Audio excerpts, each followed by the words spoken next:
Take 3. All right, here we go. We are back on. Yeah, this is take 3. Take 3. So first one, I don't think We forgot to record for the first 15 minutes. Yep. And then the next one, it deleted. It corrupted and deleted. And then here we are.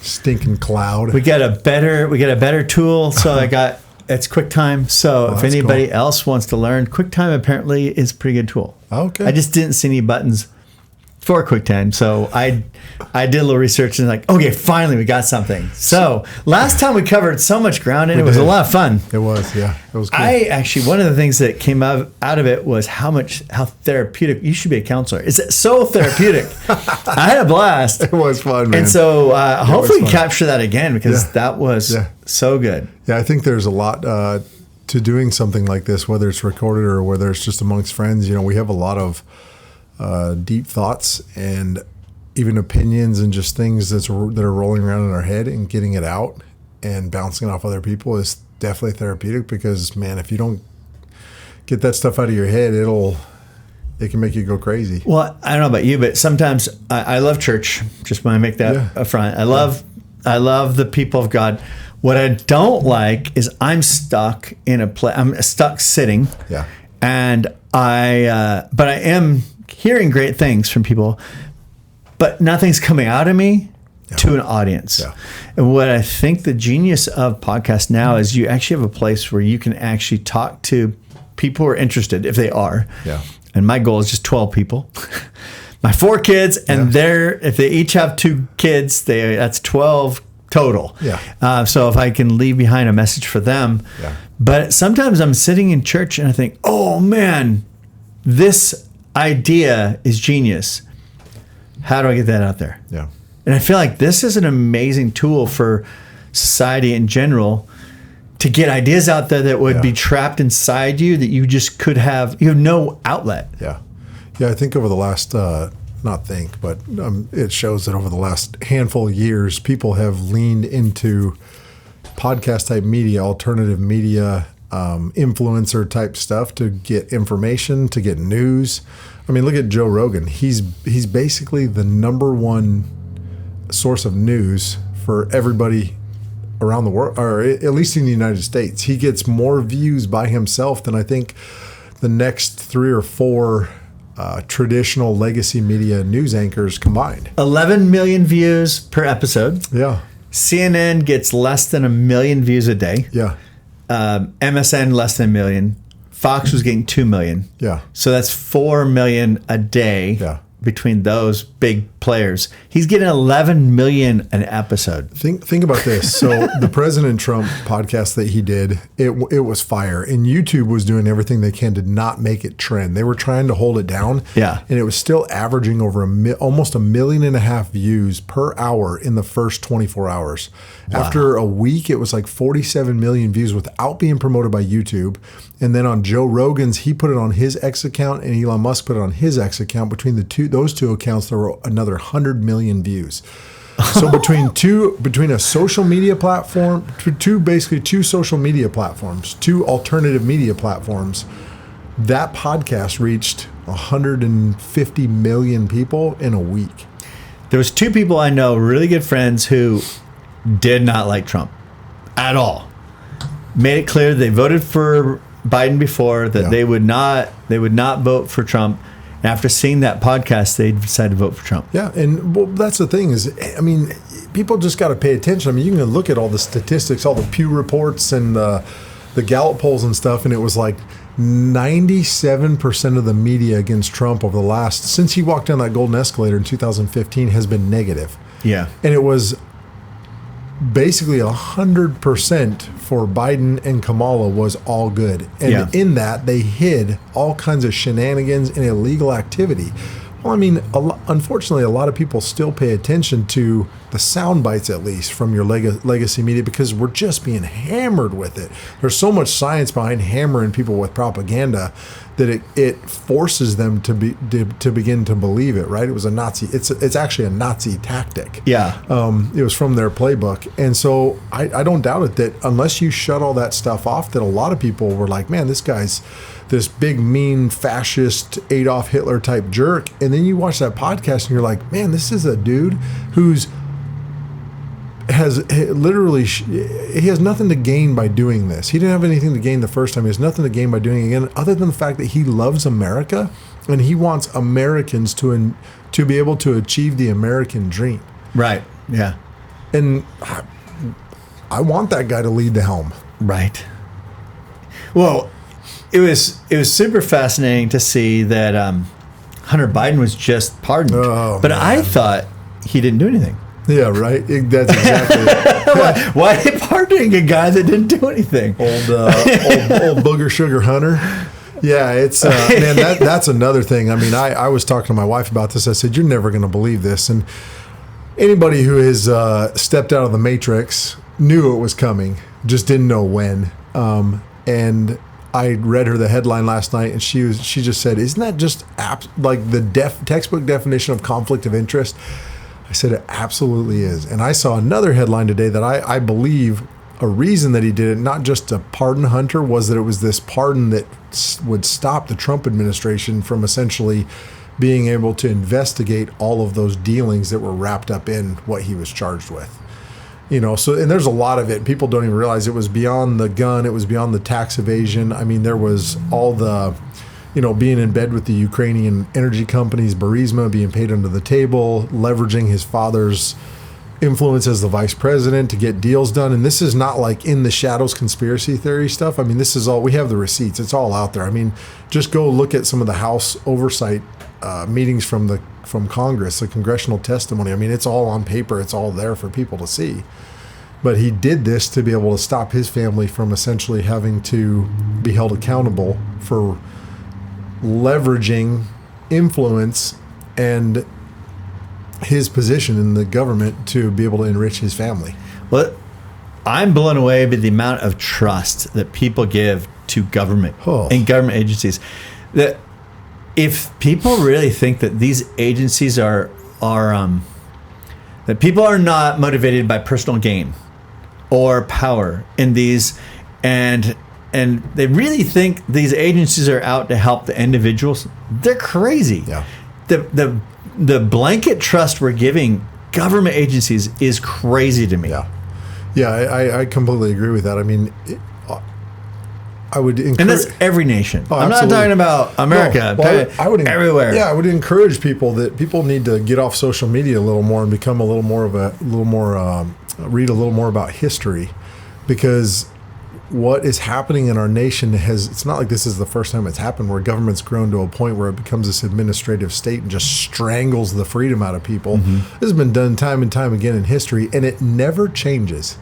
People always say, "Oh, it's going to be different this time," and it's like, no, it's the same playbook over and over again, which I think is wild. Because so looking in the Bible, I love the book of Ecclesiastes, because I think it was King Solomon's personal journal, where he was essentially writing about part of it was he was writing about the woes of asking and becoming so wise. It was like that, be careful what you ask for. Yeah. But he talks about, there's that famous verse that said there's nothing new under the sun. And if you look at history, unfortunately, the most vicious, nasty pieces of history will repeat themselves more frequently, because good men and women, when we stand aside, corruption, greed, desire for power will come in, and you continue these nasty, vicious cycles where you have government grows out of control, begins to take away the freedom of the people, and then tyranny takes over, and then all of a sudden you got, 9 million Jews being shipped to the gas chambers in trains. Well, it's a recurring theme that governments are always, they become bigger and bloated, or more powerful, more controlled, and then they actually destroy the nation that they're supposed to support. That repeats over and over and over again. Yeah. And I don't know. I was just in Thailand and thinking that they have a king. It's kind of crazy to me. And then the border next door, they have, ironically, the leading government is the Karens. Yeah. I just thought that was hilarious. But no Karen people. No Karen people. So you have a civil war, two sides. They're more interested in their own power than they are the people. If they were interested in the people, they'd stop the war. Yeah. But they're driving they're just destruction there. And across the border, you have a king, and apparently in Thailand, he's a pretty good king. Yeah. You could have a good king. Yeah. But what happens after that king has a child who's been spoiled? Absolutely. And the next generation. We have that history over and over again where you could have a good king. Yeah. But there's no guarantee the next person is going to be just as honest. And I mean, our own kids are all different than us. Yeah. So I don't know, the whole idea of king, giving these people so much confidence and trust, and who goes to war if a king or a government declares war? Not the leaders. Yeah. They will profit from the war, but they're not going to go to war. Yeah. Well, and that's the thing is, so, anybody who understands our beautiful constitutional republic, the way it was set up, right? It's a representative government. We're representatives of the people serve in D.C. And those people technically work for us, the House, the Senate, the president. What people don't understand a lot of times is they think, well, how can, the three-letter organizations, the bureaucratic organizations of D.C. get so out of control? Well, those people are not voted in by us. Yeah. Those people are hired hands by the different arms of the government. And what happens is you it's like the game of telephone, right? It starts out as this is what we're going to do. The FBI was fidelity, whatever, and integrity. That was what it stood for. It was about basically defending, the American people from the nastiest of bad guys and the nastiest of crime. But what does it become now? I mean, they raided the home of a former president at the request of the guy who was sitting in the seat at the time.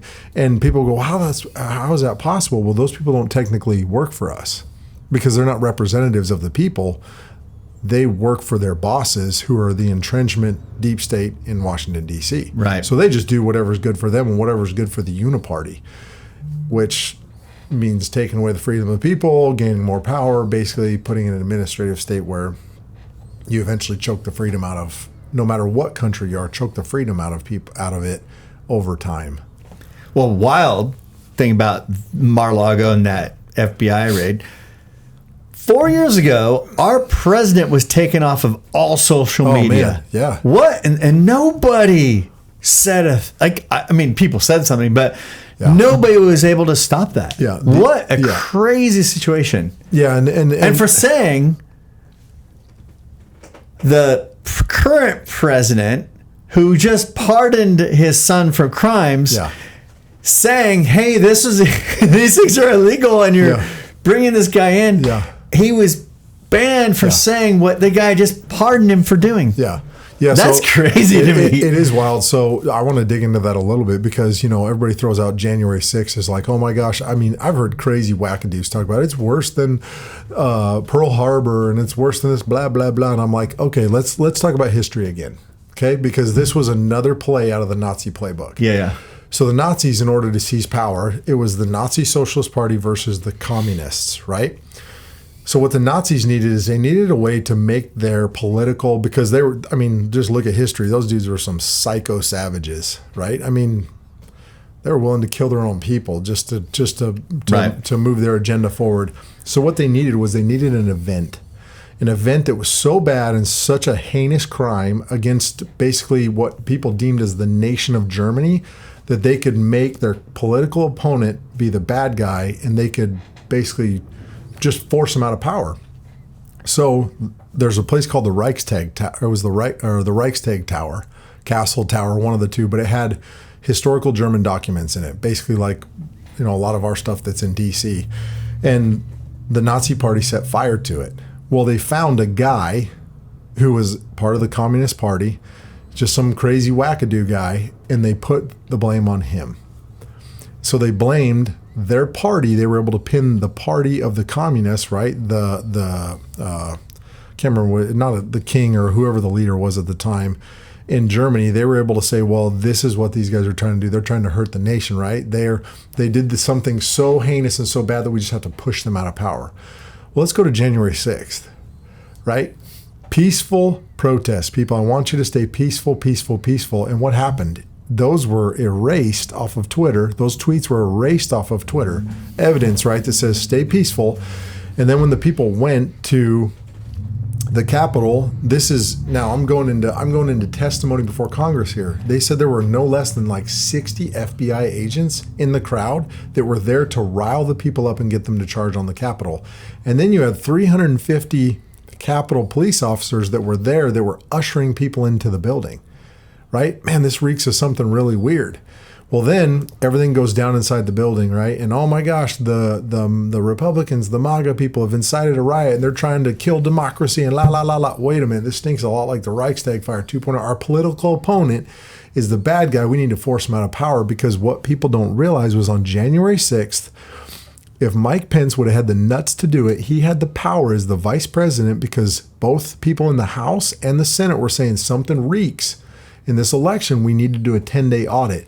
His job was to say, okay, let's send it back to the electors. Well, we can't, because the guy who's the president, he just doesn't want to leave office. He's the bad guy. He incited a riot against our nation. So now we have to kick him out. And so he was deplatformed off Twitter. I mean, it's just, and what was wild, what I thought was really wild about it is on January 6th, there were people coming out of the Capitol building on film saying it's a bunch of actors in there. It's all staged. And if you go to the CIA playbook, the CIA, they do big, giant plays of this type of stuff for practice. This is like, and that should make people go wait a minute, because the CIA is not supposed to operate on American soil. So, right, we have this replay of it, and now you're able to, because now they've made this sitting president look like a bad guy. He then got bad advice and said, he made the speech of, he never conceded, but he said, now we're going to do the peaceful transition of power. He got up, made that speech, which he was pissed about that he even did afterwards. Wish he wouldn't have, because he got bad advice from a family member.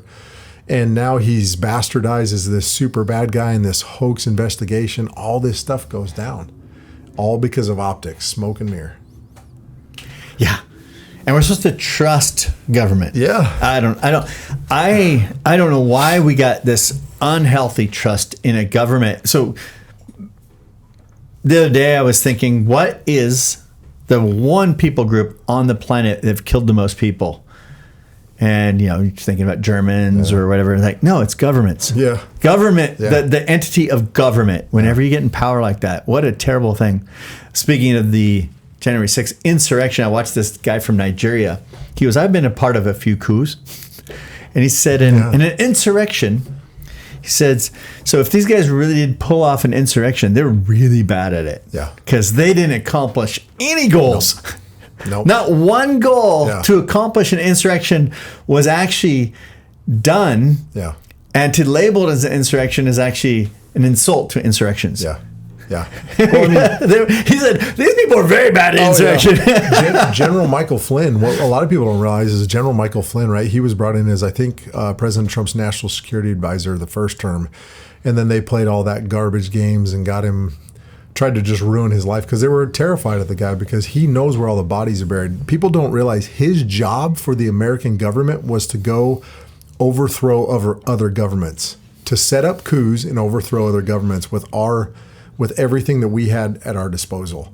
So there are some interviews with him talking about what went down on January 6th. Now you have to remember, this is a guy who, this is what he did professionally for our government. He just blows the whole narrative up of what actually went down and shows, actually pulls the curtain back so people can see, no man, the wool was pulled over our eyes.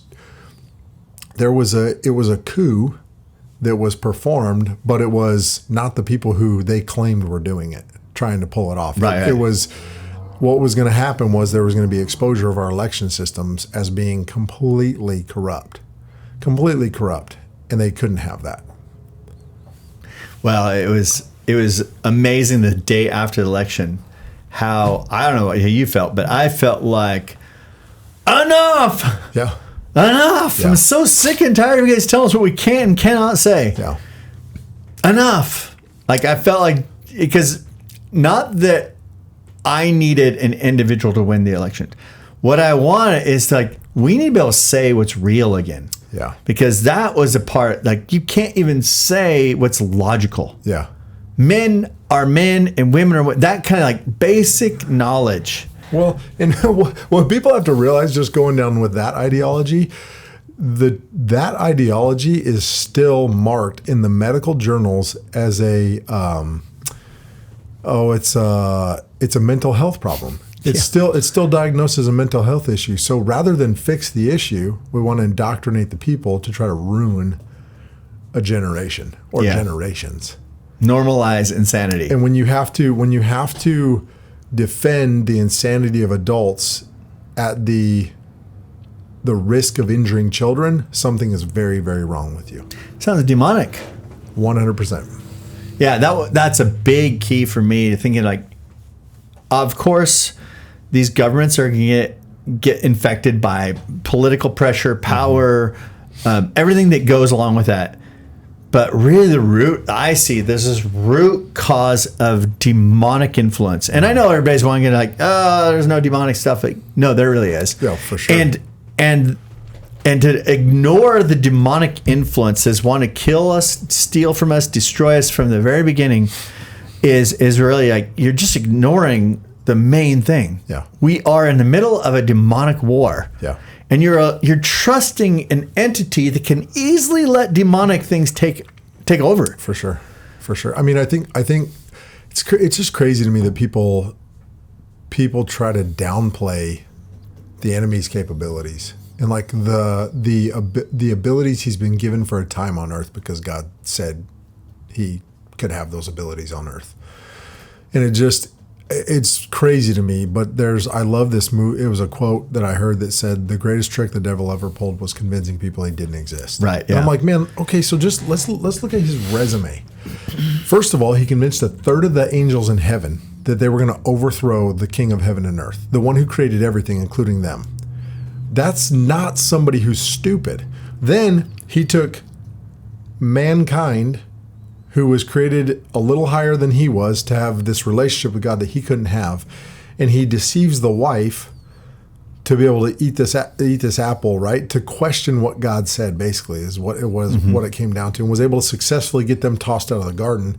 And then actually thought that he killed the Son of God, successfully killed and buried the Son of God. This is not some dum-dum we're dealing with here. This is the most conniving, deceitful, maniacal being that there ever was. And until that beautiful day when his sorry ass is tossed in the lake of fire, and I hope I get to sit at the front row with my popcorn and watch it go down, people need to be watchmen and just stop being so stupid. Growing up in 90s Christianity was there's a demon behind every bush, and then people tried to downplay that. And I heard someone say, well, no, there's not one, there's five. Like, we have an enemy, like you said, it is not just to beat us up and thump us. It is to steal, kill, and destroy. Take the enemy seriously. Now, he has no power against us if we will be who we're supposed to be. But the first thing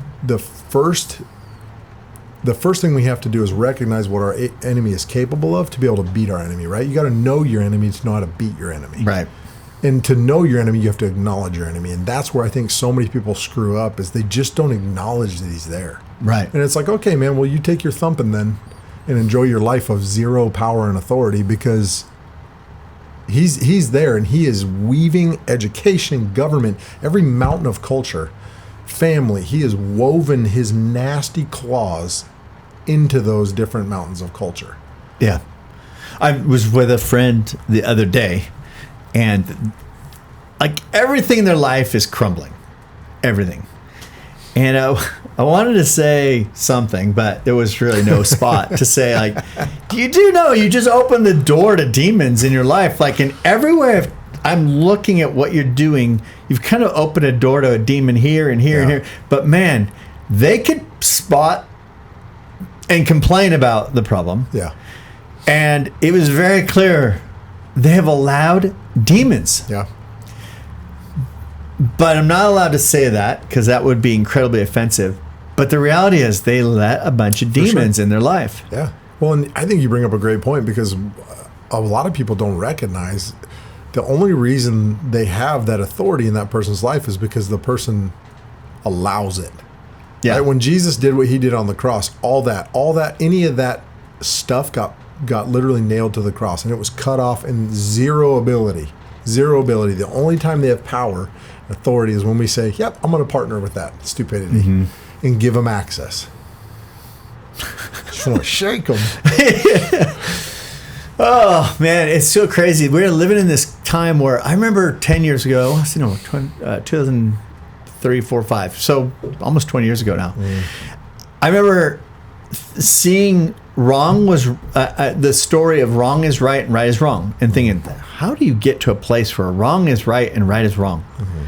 And now we get to see it on a daily basis. Oh, for sure, man. It's the wildest thing. Like, we never expected in such a short period of time that we'd see such craziness on a daily basis. Yeah, it's pretty wild, man. I mean, just it's everywhere. I mean, my kids are 5 and 2, and just even shows that I loved. I mean, there's a show that was like an offshoot of Transformers, and my daughter was watching it. They love it, and all of a sudden I'm like, wait a minute, what's up with that robot?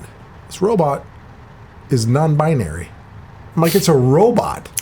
So I'm like, we're done with that. But it is. It's just this, like, oh yeah, it's everywhere. I said a joke this weekend for Thanksgiving. I said a joke, and it was, for most of my life, the joke was just a goofy, funny joke. Yeah. Like, whatever. Just lighthearted.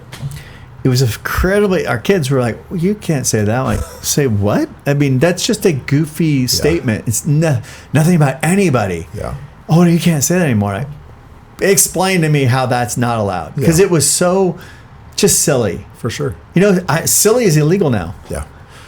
Yeah, but I think it goes back to we're such a soft society now, and this is, I always say, let's go back to history. Like, look what happened to the Roman Empire. It was the same thing, like right to the end, all the crazy gender ideology stuff and all the softness and the weakness. It became this society who was so blessed that they forgot where they came from. And that's a big part of why people want to erase history too. There was a quote that Kamala Harris used to use about unburdening from the past or whatever it was. Eric Weinstein does a great breakdown of it on the Chris Williamson podcast. Listen to that, because it is a pure Karl Marx term of get rid of the past so that we're not tied to it, so there's no obligation to where Aren't you glad she's not president? Dude, people don't realize. So I want to talk about that real quick.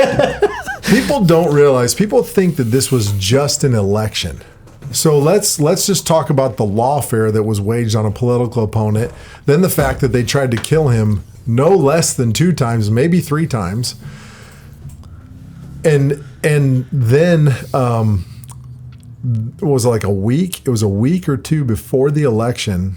The Department of Defense, for the first time in history, was given the authorization to use deadly force against American citizens on American soil. When? It was about a week or 2 right before the election. The Department of Defense, you can go look it up online. It's on the DOD's website. They authorized American soldiers to use deadly force on American citizens on American soil. First time ever been done in history, right? And the woman was raised by, they call themselves post-Keynesian economists. It's just a pretty way of saying a Marxist communist economist, and none of that ever works. I mean, she started talking about rent control and all these communist Stalinistic policies. I mean, we dodged a bullet. I mean, the hand of God in this election to allow our country time to right the ship. People need to really pay attention. I mean, Tampon Tim Walz. I mean, you got a guy who's putting tampons in boys' bathrooms. I mean, it's. Did you see the progression of vice presidents? Obama to Biden. Yeah. Biden to either Kamala, whatever her name is. She doesn't even say it right. And then Tim Walz. I mean, it's this. They can't afford to have anybody more powerful than themselves. No. If you look at Trump, I'm convinced J.D. Vance might be smarter than him. Absolutely. But that's what a good leader does, JR, right? A good leader will find somebody as an understudy. And if you even look at J.D. Vance's job as vice president, it's not traditionally what the vice president does. You know, like Tom Homan's going to be over the border, like all the things that a vice president typically will do, it's not. His job is to be President Trump's understudy and to have eyes on things that literally President Trump's right-hand man. Because I agree with you completely that President Trump sees his own ceiling as JD's floor. Yeah. And then the people he surrounds, I mean, this group of just disruptors. Oh boy. It is kind of crazy to think that we're living in a time where we could actually see our debt go the opposite way. Yeah. And we actually get a surplus. And we should. We produce so much and we don't have a surplus. Yeah. That's like California. What is wrong with you that you don't have a surplus? You're the 4th largest economy in the world. So America's number 1. Yeah. California by itself is number 4. And now it's not. Right? It was. Right. 10 years ago. It was the 4th or 5th in the world, right? This booming economy. And now we're in every year. This, I think it was 2024, is $45 billion deficit. Yeah. Good job, Gavin. So this is so exciting that we can actually see we're going in and questioning government. Mm-hmm. I don't believe we can unquestion. We can't trust government. We have to question these people. Yeah. These people they can be wonderful when they go in, but the power of this opportunity that they get and the numbers that they get and the people who come in to offer them things to make changes to the evil side, it's too much. Yeah. It's way too much. Yeah, I mean, when you have people like Nancy Pelosi that come into Congress 37 years ago and is making an upper middle class income throughout that entire time, but she is worth tens. I still gotta get a hold of that app to start investing like that. Dude, I'm telling you, people, if you want to learn to invest, you need to just follow the portfolios of people in Congress because the insider trading. And we're talking Republican and Democrat. Both sides. Yeah. I actually think right now it's on the Republican side of the aisle. You just look it up online. Look up Congress earnings on investment portfolios, and it'll bring up a whole bunch of stuff. You can watch it, but I think like the top 3 people right now are Republicans. Yeah, I don't trust either. Good old Dan Crenshaw's right up there. Yeah, I just don't trust any of them because it is not because they came in as bad people. I don't trust government. Yeah, they're inside an entity that is easily corruptible. Oh, for sure. And I mean, I think a lot of these people, we can Monday morning quarterback it all we want, but the draw to power and money, unless your foundation is so solid, morally solid, you are going to absolutely be sucked in and corrupted. And it's going to start with something really small. Yeah. And then it's going to be leveraged for something bigger and bigger and bigger and bigger and bigger. And then all of a sudden, you got people who are well-wishing people that were going to go in and look at Mitch McConnell. Go back to 1985 when that dude came into the Senate. That dude was a firebrand, and he was all about helping America. And then he straight sold out. Wife is a Chinese national whose brother is connected to the CCP and has a shipping company, and it just goes on and on and on. And I mean, think about how much he's against President Trump and his agenda and all the backdoor deals and all that dude started out as somebody who really wanted to help the country. Is he actually got a stroke, or is he?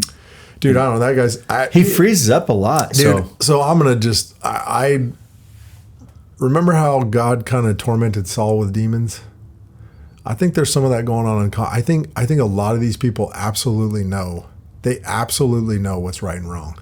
And they've been given grace. There are certain senators that I have been pushed on by Holy Spirit over the last several years to leave messages at their offices to let them know, like, dude, you're like, the mercy's running out, man. If you want to talk more about this, here's my phone number. You can call me, but you're pushing it now. Mm-hmm. You've been given it's almost like the Bible when the Bible talks about that teachers will be judged at a different level. These are people who we have entrusted to shepherd the people in a governmental realm. And with a lot of them, it's just, I think the window of mercy has run out. And there are things that are happening. There are coverings. There's stuff that's gone. And so we're watching these people fall apart and do silly, crazy things. I mean, look at Biden. I mean, watch the dude go senile in office. I mean, you really think that was just natural causes? I think there's very spiritual things behind it. Do you ever see that lady who's a stand-up comedian who was making fun of all the people getting the shot and how she got all the shots and then she passed out? And then you see there's political leaders who did it. There's I don't remember. I think it's an Iranian guy, but he gets up and he talks about how they're going to destroy Israel, and he passes out on stage. I recently saw who's the guy? Oh, TD Jakes. Yeah. Do you see what he just did? Yeah. Is he okay? I have no clue, man. But I saw him. He goes, what did he say? He said something like, bless him. He started shaking real violently. And he said, bless him, and then passed out on stage. Yeah, but I thought it was interesting that his last words were, something like bless him and let him go on. Yeah. I was like, what? Yeah. That's wild. I mean, that's the plus side. Yeah. But God is not to be mocked. God is not dead. God is not done. God is not blind to any of this. I really feel like in many ways, I think the election was so much more about what God is doing, and God is not allowing the corruption to fully take over.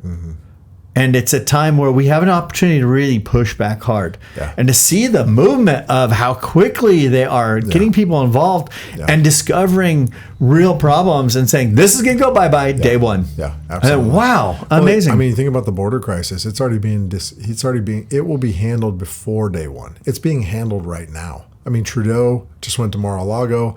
I can't remember her name. She's the new president from Mexico. Had that conversation with President Trump the other day. They've put the brakes on it. Yeah, they're already, by day one, there's already going to be things happening that are good for our nation. Yeah. It's what I love about that, the tariff thing, people are like, oh, tariffs are bad. Like, well, if you tell, hey, we got an opportunity for you guys to do the right thing. Yeah. Stop the fentanyl. Yeah. And if by day one you haven't stopped the fentanyl, you're getting a 25% tariff. Yeah. We will completely destroy your country. Yeah. By a tariff. Yeah. Because you won't be able to afford to sell things in our country. For sure. I mean, I'm not an economist who understands how the tariffs fully work, but I saw when I was in Hong Kong and talking to some investment people, they said this tariff, it's going to leave a mark. Yeah. But it has an opportunity now. Yeah. Yeah. We have a leader who says, yeah, we don't want your fentanyl. Yeah. Yeah. And stop it. Yeah. Well, I think that's beautiful. I think people need to, so crazy fun fact is I do have an economics background. I did go back to University of Nebraska, Omaha, got a business and economics degree. Super fun. Economics is like the craziest gray science ever because there's technically no right answers. It's all what's the best answer. But concerning tariffs, I think Larry Kudlow, amazing economist, he gives a really, really good synopsis of what we can do with the tariffs to leverage for the good of America. What a lot of people don't realize is that so around the world, right, our competitive countries that we're dealing with, we buy a ton of stuff from India, we buy a ton of stuff we are hammered with tariffs from these people. From Mexico, we are hammered with tariffs already by these people. If anything, I love the idea of leveraging it to stop the influx, the invasion of our country of people, bad people, and horrible drugs. Yeah. I love that. But even on a more basic scale, using tariffs back against our competitors to bring tariffs down across the board is a beautiful way to leverage it. Unfortunately, a lot of economists can't think big enough picture and aren't smart enough to actually understand that chess piece or that chess game piece of it. And it'll be great for America because at the end of the day, if you just go look up Google trade statistics for America and their trade partners around the world. You can look up some pretty cool sites where it shows you what America buys from everybody, who they buy from, what the percentages, what the dollar amounts are, and then who we sell to. Because primarily what America exports is services, but we import everything else from everybody, and we are the piggy bank of. I mean, we are literally we're literally the honeypot of the world. We're the honeypot of the world, and so we need to leverage that to help America because we're on the verge of bankruptcy. I mean, people, $36 trillion. It's an unfathomable number. It is an unfathomable number. And to think my taxes is last year, which killed me. So I'm losing. I have to sell all my stocks, wipe out my savings account to break even to pay my taxes. Yeah. And to think that, okay, if that money went to rescue a bunch of kids, I'm like, cool, at least it went to something. But to know that went to pay interest. Yeah. Yeah. Or a war I don't want to fight. Yeah. Or corrupt government that gets just wasted. Bloated spending. That annoys me. For sure. For sure. Yeah, I mean, it's funny. When they passed like the Inflation Reduction Acts and stuff like that, it's just a play on words. But when you pass things to the tune of $2.1 trillion, that's what set off the inflation we're dealing with. And what people need to realize is that inflation is taxation, and it's actually theft. And what inflation is it's not really prices going up. it looks like price is going up, but what it is the value of your dollar going in the trash. Our money is worth less now than it ever has been before. And that's bad. What we need to experience is what helps a nation. You want a nation to actually be successful. Deflation is where it should be, but people don't like deflation. Corporations, bottom line people, they can't don't like print money and make money off that. Government's motivated. That's exactly it. People need to go look at when the government prints money. Go look at its velocity. It's the equation of the velocity of money. Just look at velocity of money equation. It'll explain to you exactly why printing more money is horrible on us as the American people. Yeah. It's crazy, man. Yeah, and this is all evil. For sure. So it goes back to like, who's behind this? And I know that there are people involved, and there are probably very evil people involved, but the evil entities are behind this. And that was I think last year about this time was when I really had this aha of like, we woke up these ancient gods. For sure. And we welcomed them in. And we said, oh yeah, take over. Yeah. And these gods are behind destroying us. They want to kill, steal, and destroy. They don't want us leading the world, because guess what happens if America becomes strong again? Man. We reverse this debt. Because I talked to these friends in Hong Kong, and we're kind of bracing for impact because we know America's going to do the tariffs. We know that it's going to cause trade to go through Hong Kong differently. There's a lot of things that are going to happen to them.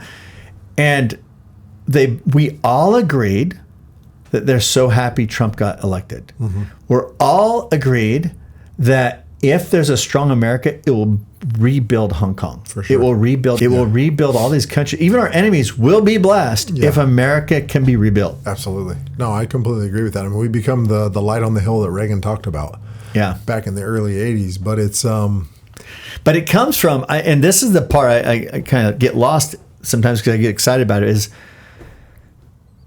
we are a nation, one of the few nations in history that has recognized God as a society. Now, we tried to get away from it in this last few years, but no, we still have that. We have people in this nation that recognize God. Yeah, I don't know. And I mean, if you go back to like the Mayflower Compact and those things back in like the early, 1600s when they came here, these people weren't perfect.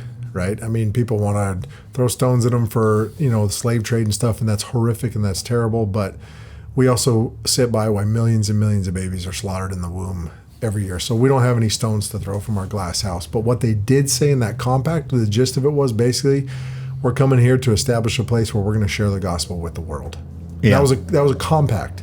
The agreement between the states of the United States of America is a compact. It is a binding contract. It is like a covenant. Those people knew the power of covenant with God, and in that moment established what I believe is a covenant for America with God. And I mean, maybe there are other nations, but I only know of two nations in the world, and people can correct me if I'm wrong, but you have Israel, who was chosen by God, and America, who chose God. Yeah. And I'm not talking about religion. No, and religion meaning a certain church or a certain thing, and I have my opinions about churches, but really I'm talking about strip everything down. God Himself, Absolutely. Jesus Himself, Holy Spirit Himself. That is our superpower, our nation's superpower, and our individual superpower. That's the thing that I really am amazed. Like, God really wants to use a nation to do that, to demonstrate to the world His goodness. And the devil is coming in, trying every way possible to take over all these things. And that is the part I'm so excited after the election. Like, okay, we're not done yet. I mean, we're not done. How cool would that be if America became the gatekeeper to lead Israel back to God? Right. Become the nation who brings the apple of God's eye back to Him. Yeah.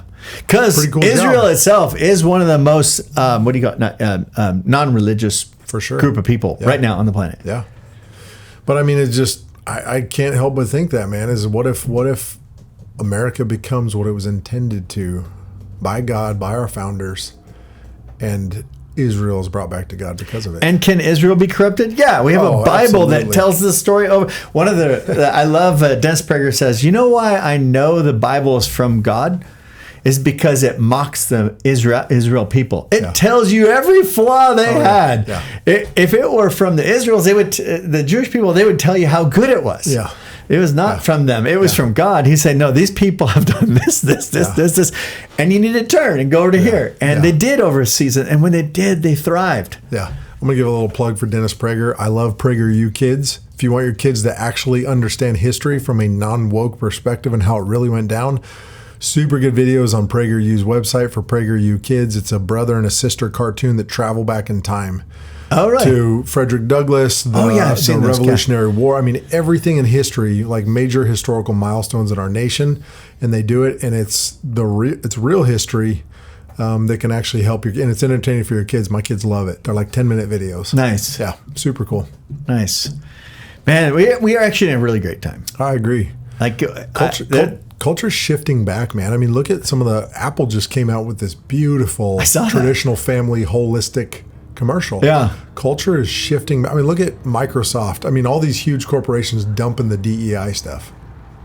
Because it doesn't work. It doesn't work. Hiring people based on skin color and their fluidity of whatever is the exact opposite of the way it should be. It should be based on merit. I mean, hiring people based on skin color alone is a slap in the face to everything Martin Luther King and Rosa Parks did. Yeah. It is. It's a complete slap in the face. And then all the other silliness, it's like, I mean, I feel like that's what we dealt with, putting somebody who wasn't qualified to run the nation has been sitting in that seat for the last 4 years, and look what's happened. I love how Laura Trump said we've had the substitute teacher there for the last 4 years, and now the real teacher shown back up. And he's not even inaugurated yet.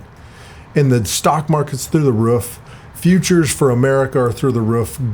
Businesses are beating the tar out of each other to try to get back into America to manufacture here. We're sealing up the border. I mean, just all this stuff. And we're still, I don't know, month. It feels like we're almost there, but we got 6 weeks out. We got December. 2nd of December, and it's January 20th, so 6 weeks out, basically. Yeah. But that's the difference between putting in qualified people and just putting someone in because they check the boxes that you want them to. Yeah, I'm excited to see where elections go in the future, because if we can eliminate this, like, California still hasn't settled their vote yet. No, it's crazy. Well, dude, that's insane. Did you see what they did down in Orange County? Right. So bright red Orange County, they stole a House seat because they were still curing ballots 3 weeks afterwards, getting enough votes so they could just beat that young lady who actually immigrated here the right way. When she was a kid, she actually, in her concession speech, she came from, I don't know if it was China or Japan or somewhere, one of the Asian countries. But she talked about how amazing it was to come to America. But it took them 3 weeks of finding more ballots to cure because we have zero election laws here and zero timeframes on stuff. They were able to run it out and steal another House seat. But now having people in charge that could actually say, this is wrong. Yeah. You need to have your election done on day one. That's it. It's election. It's always been election day. We grew up with election day, not election month. No, I mean, that's just pathetic, man. And anybody who's got a little common sense knows that the only reason you need 3 weeks is so you can trickle out enough votes. Yeah, no, it's totally wrong. To win.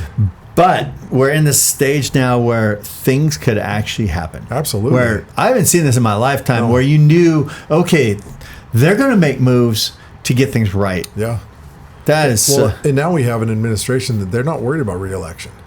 Yeah. They're worried about making America great again. Mm-hmm. And man, that's awesome. People need to get back into believing in sovereignty of a nation, because as blessed as America is, if America would have fallen, it would have been way worse than Nazi Germany. But we also have accountability to them and seeing X right now. Yeah. What's happening on X is I'm seeing Trump's appointing somebody that's going to be in spot, and the people on X are saying, here's why it's a good person, here's why it's a bad person. Yeah. And the citizens now are debating this person. It's not coming from all these channels. Yes. I think, well, this is nice. Which is because I don't trust Trump Or in these people, you know why? Because they're under this thing called government with too much power. Yeah. I know that he is probably less influenced by the power and everything, even Elon and all these guys. But still, it's there. Yeah. And I have to have both eyes wide open with everybody. Well, that's the thing is, I had an amazing, my microeconomics professor was an awesome, crusty old, he was a classical economist, like a Milton Friedman type guy. Loved him, but he talked about economics actually it's all about microeconomics. It boils down to microeconomics to the individual person, and everything we do is making a decision at the margin to incrementally make our life better or somebody else's life better. I've heard it say where it's either we're picking our greed or somebody else's greed. Right. And that's the thing. That's how we have to. I love President Trump probably as much as anybody else. I think he's absolutely the right guy for the right job. But we have to keep him accountable as well. And the people are. And he's listening. Yeah. He's that's great. What's great. He's actually listening to it. But then we also, 4 years from now, we won't have him. Nope. And might not have Elon, might not have any of these people. Yeah. We need to make sure that we are holding these things accountable. Yeah. Yeah, I mean, that's the thing about the representative government. The beautiful thing about it was people only stay free as long as people stay involved and make sure that we, the people, the voice of we, the people, is being heard and listened to. And we almost lost that. Right? It's so crazy. But it's because of my brother says it really well. He says bread and circus, man. It's how the Romans made the Roman people do what they wanted to, bread and circus. We have all this entertainment in front of us all the time, and we're so blessed. People are just, I've heard people say, there's no way America could fall. I'm like, man, that is the wrong attitude to have. We've got to stay diligent, be watchmen on the wall. Yeah. But that's our job. Right. That is our job to enjoy we owe it to those who came before us and the people who've given their lives to keep our country free, the people who've given their lives to establish our country. We owe it to them, and we owe it to our posterity, as our founding fathers said, right? Our kids. We owe it to them to continue to pass freedom along. And in order to do that, we have to stay vigilant. We have to stay diligent. We've got to be those watchmen on the wall. It felt like the day after the election, there was this collective, and then this back off. Yeah. Enough. Yeah. I'm so sick of you guys telling me what I can and can't do. For sure. And I can't say. Men are men. Yeah. Women are women. Yeah. Stop it. Absolutely. This is nonsense. I love what Speaker Johnson did. I love Nancy Mace stood up. There was that transgender congressperson from Delaware or over there that was the first person in. And looked like Faith, by the way. Nancy Mace stepped up and was like, no, we're keeping dudes out of girls' bathrooms. And then Speaker Johnson backed her up. And I'm like, that's it, man, right there. We've got to grow the spine to push back on this thing, because this is this crazy ideology is 3% of the population. And they try to jam it down our throat like it's 97%. No, dude, it's 3% of the population that's pushing this. They elected a person with a mental disorder is interesting. That's exactly, and they enable that mental disorder by doing it by it's just wild to me, enabling a mental disorder. Well, I don't think that they understand what their country is about at that point. No, they don't.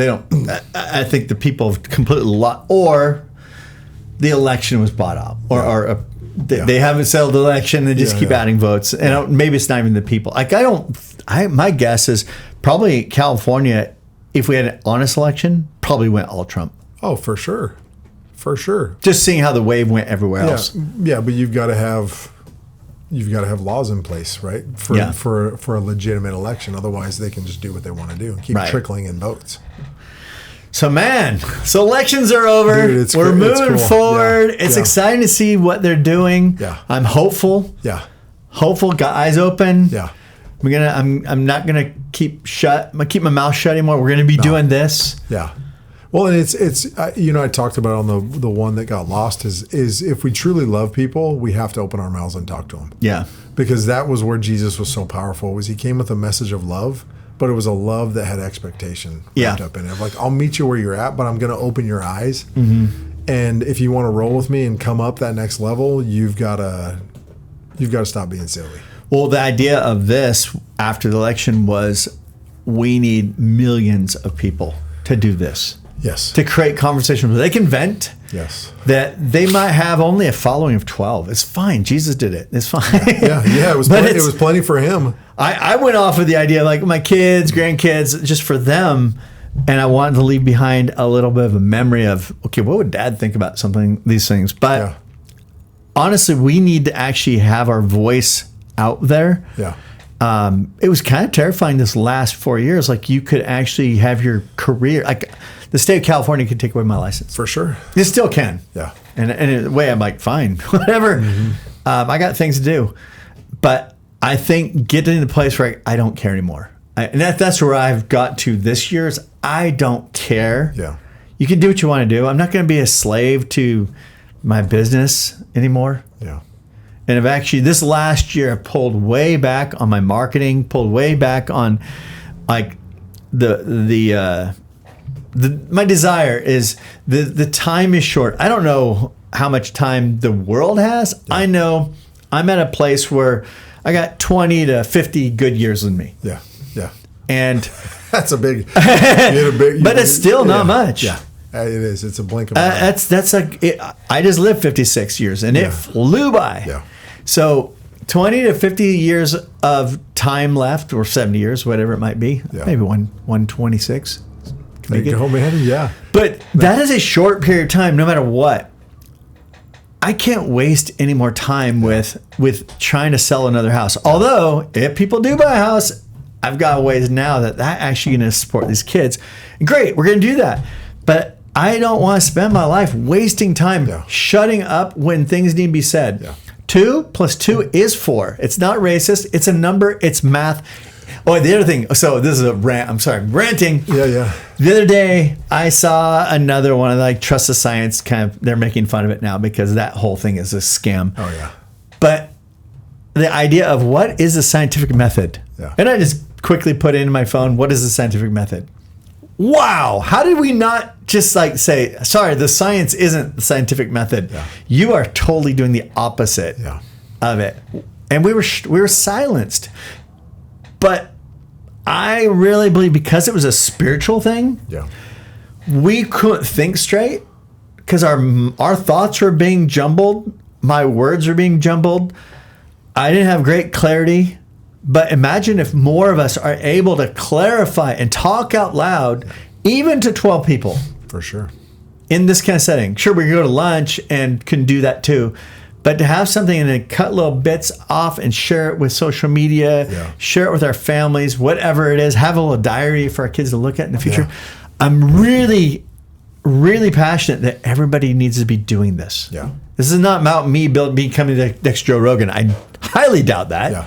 Yeah. But I do know that you and I and every person we have in contact will become stronger because we vent these things out and get clarity as we talk. Absolutely, man. Yeah, I completely agree with it. It's we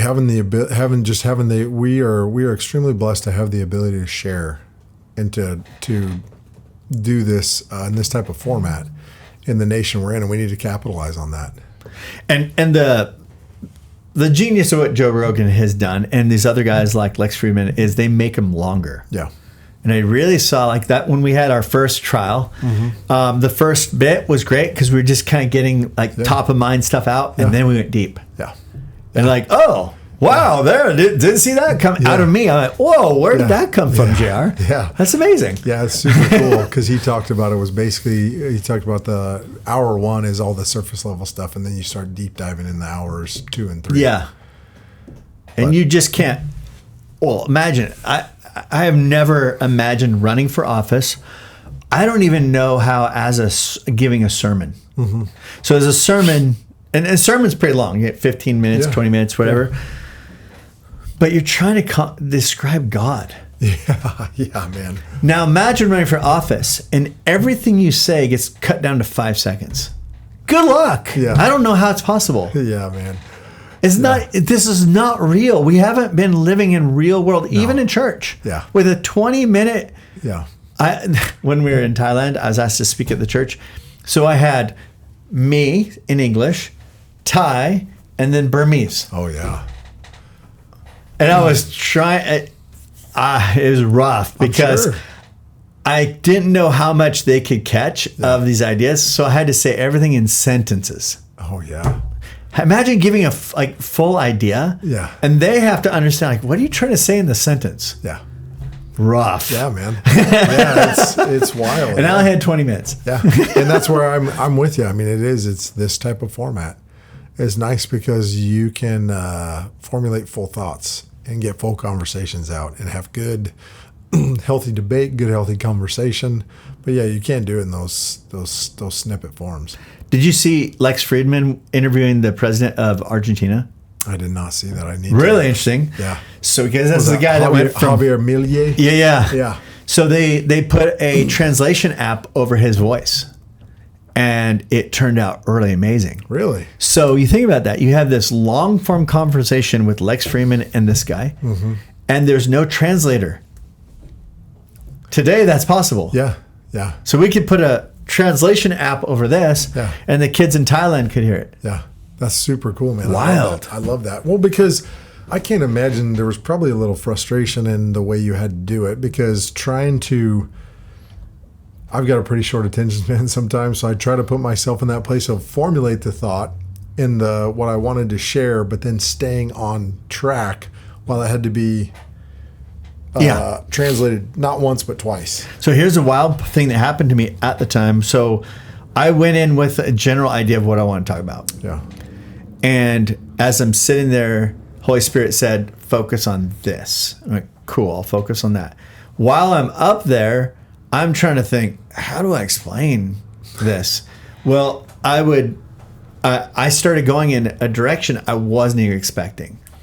Afterwards, we got done and said, it's amazing that you explained it like this, because 90% of the people, that's their world. Oh, yeah. And I didn't know. Yeah. I'm just kind of trying to get an idea across. I'm not thinking, well, their background is this and this and this, and they would know this and this and this. And I described planting and farming in a way that I've never even considered, ever. Yeah. And they go, yeah, that's genius how you explained it, because they all understood what you're talking about. Yeah. Like, that's amazing. Yeah. So once again, everything's spiritual. For sure. God stepped in and said, all right, I'm going to help you out here because you have no chance. But that right there brings up a good point, that he's right there. Yeah. You know, Chris Valentin talks about spiritual intelligence, and you know, when Jesus left, he said, I'm sending somebody for you. And different translations call it the advocate. I like the one that talks about the counselor, but it's capital C. And it's like Holy Spirit's right here with us the whole time, and but we have to have the dialogue. And if we'll have the dialogue, he'll have the answers. Yeah. To show us things and give us revelation that's far beyond our human capabilities. But we have to recognize that he's there, which I'm still working on being good at more. And then ask the questions. Holy Spirit, what would you do in this situation? What would you have me do in this situation? What are your thoughts on this? And man, just be prepared, because you got something that was completely outside of it wasn't even in your view, and it was probably beyond you. Oh yeah. Yeah. But because you were willing, he gave it to you, and you're able to share it and impact a bunch of people. And that's what I'm hoping, like, through this, that happens. One of the ideas that I have, the idea of the Holy Spirit next to us, is the fear of the Lord is the beginning of wisdom. Yeah. Well, what is the fear of the Lord? How do you get the fear of the Lord? What does that look like? And the image I have is I'm walking down the street with God next to me. And imagine I run into a bunch of bullies, like gangsters with baseball bats. They got nails through the bats. They're ready to beat up whoever's on this dark alley and take their money. Well, I'm walking down. My reaction is, that's all you got? Yeah. I got this guy. Mm-hmm. And knowing that as I walk, they realize they don't see me anymore. They see him. Like, we didn't notice the short little white guy. All we saw is God. Yeah. And they part around me because I fear you more than you. Yeah. I know what you're capable of. Yeah. And you do too. Yeah. And that leads into a whole nother conversation of having that fear of God more than fear of man. What does that open us up to being able to tap into, like in our lives? What are things that God has hopes for us to do, the level that he would love us to come up to in life that we're not, because our fear of man is maybe more than our fear of the Lord, or there's not a big enough gap there? Right now I'm in the middle of, so month of November, not one escrow, didn't have one sale. Yeah. Our business basically is just shut down. Yeah. And it's terrifying because, I've got to pay bills. I'm watching my line of credit just get filled up, and that's not fun because I have a little app that shows me every morning. Yeah. And I had an aha one day where the thought came to me, whatever I fear, I worship. Yeah. So am I fearing the debt? Am I fearing the lack of business, or am I fearing God? Yeah. Knowing like, oh, you've got this. And so now several times the last year, I've seen where I went from like right when you bought your house, like right before that, I was in I'm looking at numbers. Yeah. See where it says 1-1? So I was going through that. Oh, yeah. Where I had one transaction. That's not enough to pay the bills. Yeah. And then you closed in December. Yeah. And I had 4 and 3. And those 4 and that 3 were huge sales. Those were not baby sales. Yeah. Because of those 7 sales, I had to pay a lot of tax. Yeah. Yeah. And it was wild. I know that every time there's this quiet, I just say, God, what is it we need to do? And he says, nothing, just relax, do a podcast, start a new marketing thing over here, do this. And I've never given freedom to get worried, or because what I fear is what I worship. Yeah. So I could worship those gang guys. I could worship the economy. I could worship the presidential election. Yeah. I would worship real estate or worship him. Yeah. Yeah. Well, and there's something too with, you talked about just that rest. I mean, there's something so powerful in rest. Sometimes the most powerful thing we can do is rest. Right. And there's in that confidence, and that it's the fear of the Lord, but it's that turns into this confidence in knowing who God is as provider. And I mean, he says it all over the Bible. Seek first the kingdom, and all these other things will be added unto you. It's like, man, like I need to narrow my focus to kingdom things. Right. And the kingdom things can be tied up in the business, but like what y'all just got back from, man, like that's some kingdom gangster stuff. You want to hear some stories? Dude, I want to hear some stories. Okay. So, I didn't really know what we're getting into. My wife arranged this whole thing. Yeah. And so she has this knack of coming up with genius ideas that I think are stupid. Yeah. I don't say anything at the time. So this is like 2003, she came up with an idea called School of Future Leaders. Okay. And I was like, that's a dumb name. I don't know what you're talking about, but she had this idea of getting these, I think there was 8 kids from the village, and they were going to live with us. And we had a sponsorship program with 1,000 kids in it, but these are handpicked kids through the program. These 8 kids get to live with us, and basically we trained them to do we had like these little businesses we're running, which made it legal for them to live with us. We weren't legal to put them through school, but we were allowed to hire them as staff. Well, as staff, we got to train them somehow. So you got to learn your math and your science, and you got to learn all other things. So, man, my nose is really itchy. Sorry. So went through that. That became genius. Like that school, I got it. Like all of a sudden, like I remember one day going, my wife is a genius. Yeah. But I don't usually get it at the time. Yeah. And so on this trip, she said, we're going to go to the border of Burma, Myanmar, which is the same, and Thailand. And I looked up that city. I remember I just thinking like, oh, we're going to a place that's famous for gem trade, which is not all up and it's all corrupt. As a matter of fact, we went to the gem market, and it's a third world gem market, right? Oh, yeah. Things glass and everything, but it's third world. Yeah. And outside one of the gem, there's like this $250,000 Mercedes out front. Like, they're making some bucks here. So we're there, we see that. But then it also says it's famous for sex trafficking. Yeah. And I'm like, oh, great. So that's awesome. It's probably a very dangerous place. We get there. It's rough. It's third world for sure. Yeah. And they take us to this training center.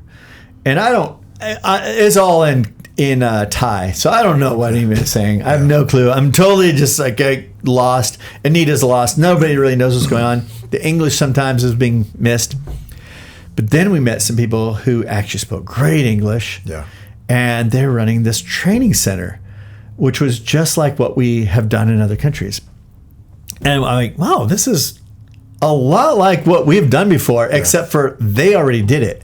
They've built it. And they have a company, a nonprofit that is all about stop anti-sex trafficking. Yeah. And so what they did, they saw what they're doing and where they're doing it and the whole mission behind it. They said, we don't normally do educational type things, but in this situation, we will. And they built all the buildings for them. And they said, now you guys are going, we're going to pay some of your salaries, but the rest, our hands are off. And then we came along and they have all these education needs. So these kids are refugees from Burma. Yeah. And they literally live in a garbage dump. And it's a garbage dump, like a mountain, like a legit mountain of garbage. And they're living in these structures. And ironically, at the same time, my roof was leaking here because that big rainstorm. And I'm on the phone with my roofer, and they sent pictures. I said, "What are you gonna do with this roof?" I mean, it was like, there's no way it stops rain. Yeah. And then I asked the lady, I said, "What? How do they stay dry? Because there's no way these roofs." Yeah. Oh yeah, well we're trying to raise money for our houses. I said, "Well, what do they cost?" And I'm thinking in my head, my roof now to fix this leak is like $500, $1,000, whatever it is for this little leak. Oh yeah, we could repair their entire house for $300. Like rebuild it all brand new for $300. And I went, really? Wow. I'm in real estate. Yeah. I could sell a $300 house to help people get their, be dry. Yeah. And because it rains a lot there. And they were also flooded out. So all their structures got really, they don't even stand up anymore. Yeah. And it's like, man, I can help these guys with that. $300 for their new house. And then, so this training center, they take these kids from the refugee camp and they teach them Thai because they can't go to the local school if they don't speak Thai.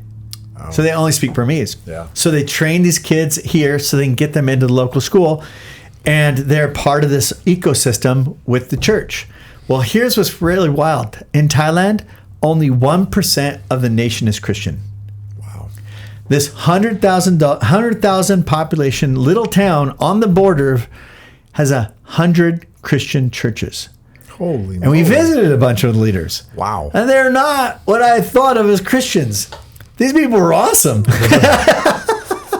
They're incredible. Like, these guys have brought kids in their homes. They had I didn't know what we were doing. Most of the time I was totally lost until later, the punchline. Yeah. Like someone's telling you a joke, you don't know what's going on, and all of a sudden punchline. Yeah. It's like I didn't know what we were doing, and all of a sudden it came. That's what you guys are doing. Yeah. Unbelievable. They were bringing these kids into their homes. Wow. These churches. Yeah. The congregations were bringing these kids. Like, these people had 9 kids in their home, and they'd raise their own kids, and they're raising more kids, and amazing people. Man. And so I found out to get a kid out of and there's thousands of these kids getting chased out by the Civil War. I mean, they're literally hearing bombs. While we were there, I didn't hear any bombs, but they said normally they would hear explosions. Man. We were on the border, and you could see they say, there's typical bombs going off. It's crazy, man. So they're escaping because even if you have a farm, they just steal all your stuff. Yeah. So they live on the other side where it's safer for them because Thailand's safe for them, but they don't have any legal permits, and they figured out ways, but we can help them as well. So crazy, get a kid back in school for $60 a month. You could get their home rebuilt for $300 to settle them. Yeah. We could get a teacher inside that training center, which helps them trained to get into the school for $750 a month. And these are really high level. Not $500 gets you a really good one. $750 gets you an awesome one. Yeah. And I don't know if you've been to Thailand, but it's really affordable. Yeah. And we've been looking for a place where can our money go the farthest and make the biggest impact with leadership and with momentum that's already there when we found it. Anita found it. Yeah. And I'm like, genius. My wife is a genius. Yeah. So that was a really amazing. We cool, definitely are going to be planting in this little town called Mesot. Yeah. And just it all comes together. Like 1% of the population is Christian. You have 100 churches in this area. They're all active. Yeah. That's so cool, man. So cool. Yeah, that's amazing. And so if these kids aren't, and then you go back to like, well, what's the potential problem if we don't do anything? Well, the next best option is sell your kid because the kid is worth money to a sex trafficking ring. Yeah. Or your kid doesn't get an education, and guess what the best way to make money is? Yeah. Sex trafficking. So you got this really wild. Yeah, it's wild. Yeah. Yeah, it's crazy to me that we live in a time when human trafficking is this. It's not normal, but it's this thing that nobody wants to talk about, and it's a huge problem. It's a huge problem, and the problem is it's so huge you have no idea where to start. Yeah, I mean that's where I've been. Yeah, and now that I know I have a place, I can start, and I can. It's not like I'm just going to help. I'm not going to grow a $10 bill into $11. Yeah. I'm going to grow a $10 bill into $1,000. Yeah. It's kind of like what I feel like, wow, what a great place to invest. Yeah. Well, and I love what you guys are doing because there's this idea of get kids away from that world, but how do we help them have a better life so they don't just recycle back into that? Yeah. And that's what I think in some ways people have great ideas to stop it, but it's like, man, it's the after piece of that's the big part. We've got to help these kids understand that A, they don't have to go back to that life, and B, show them the path to a better life, give them the path to a better life. Yeah. And that's what I love about that is this really is a discipleship piece of mentoring and discipling kids into you don't have to do that. Right. And then to have the support system already there. Yes. Wild to me. And what they lack, we could provide. So my business is built on referral. Mm-hmm. I can only grow based on my network. Yeah. Same way, everything is like that. Yeah. It doesn't matter. You're going to grow based on your network. Well, their network is only people in a dump. Yeah. They're not legally actually allowed to go outside that because they're just, okay, you're a refugee. Yeah. You can stay in this area. It's actually protected by the police. We weren't even supposed to legally go there. Wow. And they let us, because of the people we're connected with, they let us in. They let us totally take pictures. The people trusted us that we weren't there to take pictures and run. Yeah. Wild. So we have just this an amazing opportunity to work with people who could their network has this much realm. Yeah. You and I have a network that's the whole world. Yeah. And we can actually, because they know us now, we can actually open up the whole world. So the Dream Builder game, interesting. I've been wondering, how do I get this online thing really working? Because I don't really know how to build websites. I'm not a website guy. Yeah. Yeah. Well, guess who who's at my house this weekend for Thanksgiving is one of the kids that we have basically raised out of our home. Yeah. Helped him get through college, and he's been a part of our family. His parents are really good friends of ours in Hong Kong, but he's spent a lot of his life with us. Feels like he's one of our family. Yeah. And he graduated from college in Vancouver this year.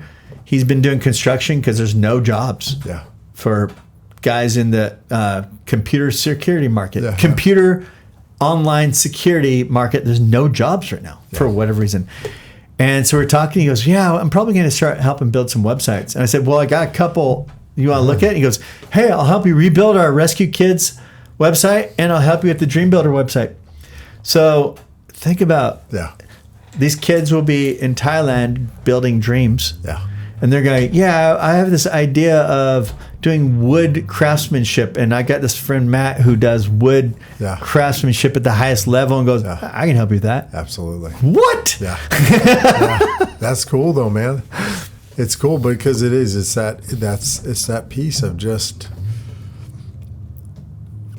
fostering the dreams in these kids of you can have a better life. You don't have to live in a dump. And that's just, it's sad. I mean, it's really sad. You sent those pictures, and Kelsey and I were looking through them, and it's like, it's just unfathomable. I mean, we can't grasp the level of poverty. Our poverty here is wealthy. I walked through, I'm talking to Abby, my daughters were walking through, and my dad wasn't the best dad. Mm-hmm. Yeah. And a lot of things we kind of like, oh, that's my dad, your grandpa. And I was walking through, I said, my dad doesn't seem so bad after all. I have first world problems. Yeah, that's exactly it. Yeah, I'd heard a statistic one time. This was back 3 years ago. 90%, as a little more than 90% of the world lives on less than $1.90 US a day. Ooh, yeah. Trying to understand $1.90, trying to make that. And we're not talking just like individual people. We're talking families. I mean, it's abject living in a garbage dump poverty. And it's, these people, people deserve a shot to try to have a better life. And if you knew you have the ability to just raise somebody up with so little. Yeah. And that was part for me, like, wow, you mean, it was like almost like someone said, hey, I got an investment for you. Mm-hmm. You have $100? I have $100. I could turn that into $1,000 for you real quick. Want to do it? Like, yeah. Yeah. It was like that. Yeah. Like, why wouldn't I do that? Yeah. It's so cool, man. It's so cool. Yeah, we've got, a few years ago, I was at a men's conference in Nevada, and Compassion International was there, and they were passing out cards for kids, and there's this little boy, Alpha, in Uganda, and we adopted him. Man, it's amazing just seeing the transformation of this little boy. Just now that he can eat food, we feed him, but we also feed his family. Like, we're like, hey, it's dirt cheap to feed this kid, so we're going to feed his family too. But, we give him I'll send him like a Christmas present, like $100 for Christmas. Oh, yeah. And this kid's 9 years old. And you know what he buys for Christmas? He buys a goat and a pig to feed his family. Yeah. This is a 9-year-old kid. It's just like, it's one of those things, man, where it's like trying to help people understand what a little bit of money. Yeah. We're so crazy blessed here, and what a little bit of our finances, like, cut back on the fancy coffees every other day, and we have the ability to sow into these things. And like you said, our money just goes so much farther in these other places. Yes, we're going to build a website where people can sponsor and have total connection with these kids. I love it, man. And that was what we did before. Yeah. And it was awesome. But now with AI, we can scan their letter in, immediately have it translated, and it goes in their email. Translated. You can see the letter and the translation. Super cool. I mean, yeah, crazy that we can do these things now. Yeah. It's so fun though, man. But just, taking. Or even a video. Like, hey, tell them this, and we can have it translated. That's cool. But it's that blessed to be a blessing. Yeah. We are. Yeah. I mean, if it's that piece of where we have the blessings we have, we get to enjoy them, but not to hold on to them. But how can we impact and affect other people? And you guys are doing it on a massive scale over there, which is just super, super cool, because these kids, their only other opportunities are what? Garbage dump and sex trafficking. Yeah. So like moms are out there. They had all the wires from like different things that are thrown away, and stripping out the wires so they can go and make a few bucks on that. I mean, if you want to do that kind of work, or sell your body, or sell your kid even. Yeah. I mean, they'd sell kids like a Netflix subscription. So that's a subscription. You can subscribe and have my kid. Yeah, and that's another thing with the sex trafficking. I mean, the cartels are hugely involved in it now, and the reason is because I heard a lady who had, she'd gotten out of sex trafficking, and I'd listened to her talk at a place down in Texas one time, and she said it's because the cartels and these powerful people like it because you sell drugs once. You can take a kid and you can sell that kid over and over and over and over. And I'm like, that should just resonate on the... And we got to do everything we can to get those kids out of that and stop them from getting in there. Yes. And unfortunately, it's such a big problem that people do nothing. Yeah. Because it is overwhelming. I mean, that's firsthand experience for me. It's overwhelming. That's why I'm so excited we found a spot. Okay, this will make a difference. Yeah. But it's rescue kids, right? Like Rescue Kids International. People can just give money to, if anything, right? Like 10, 20, 30 bucks a month. Yeah. It goes 10-fold farther over there. Yep. Oh, man. So like I don't know how the economy there works. Yeah. You can enjoy a really nice vacation over there if you wanted to. Yeah. And it would cost you almost nothing. And I heard it's beautiful. It is really, well, the place we were at, not so beautiful. Not so much, but... But there are places, like some of the resort areas are really high level. Yeah. One of the things I discovered with Thailand is even though you're in a poor place, it's clean. Yeah. They're in the garbage dump. They've done a good job. Just there's a pride of keeping it clean. You're in a garbage dump. They're still doing it. So wild, man. But there's a value. I don't know. I've been to places where I didn't know if the people would really be able to take what we're giving and go anywhere with it. I feel like these people, whatever we give them, they're gonna 100x it. Yeah. Seems like these are people who just need an opportunity. They do. And I've heard from now the Thai people have said, these Burmese people, they're smarter than us. Like they just know how to make stuff happen. Yeah. Like if they have an opportunity, poof, they blow it up. And the Thai people are the same way. They're like whatever they put their minds to, even though they might not have a lot of money, but they put excellence to it. Really amazing. Yeah. Yeah, it's super cool. But it's that, what is it? The necessity is the mother of ingenuity or whatever it is. I mean, but can you imagine, Burma, it's been a war-torn country for 40, 50 some years. Yeah, for a very long time. So now you've got more than a generation that's been born and raised in this. I mean, the amount of intelligence that it brings just to have to survive in that world. I mean, the amount of intelligence that it brings out of somebody to survive that. Yeah. I mean, you got people that given an opportunity to get away from that.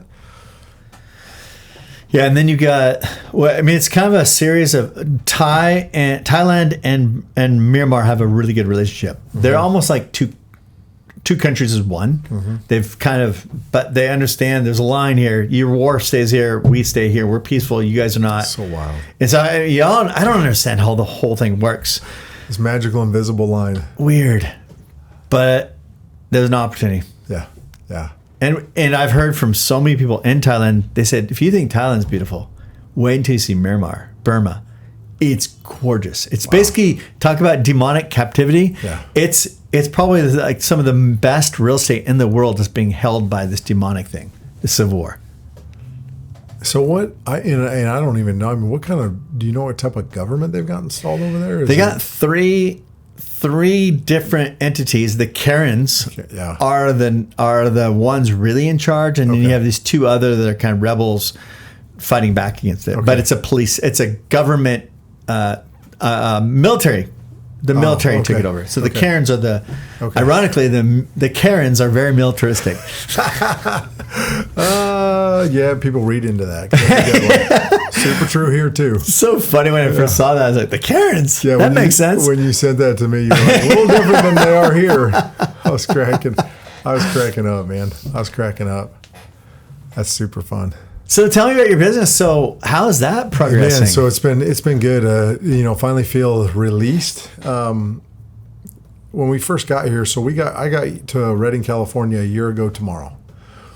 And then, my background is I grew up, my dad's been a master craftsman carpenter for 40 some years now, and grew up loving building all things wood or whatever. And,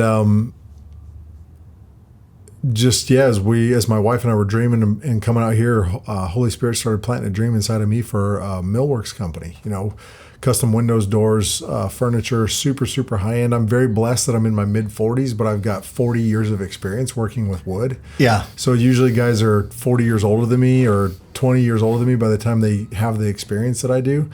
And so, yeah, in January, felt really impressed upon by Holy Spirit to get the company incorporated by the end of January. And then once that happened, it was just crickets. But we're on property outside of town, and it needed tons of love. So I spent the last year basically CPRing the property, and then, man, it was about 2 weeks ago. Just felt like it was time to go. And so, really? Yeah, we've been buying tools out the wazoo, man. I got like 14 shipments of tools coming out to the property, and what's the cool brand that you're? Oh man, so I love all. So I would say all tools are cool, but Festool is a German brand. European tools are definitely better than American tools. Okay. Just more refined, but man, you pay some dough for those.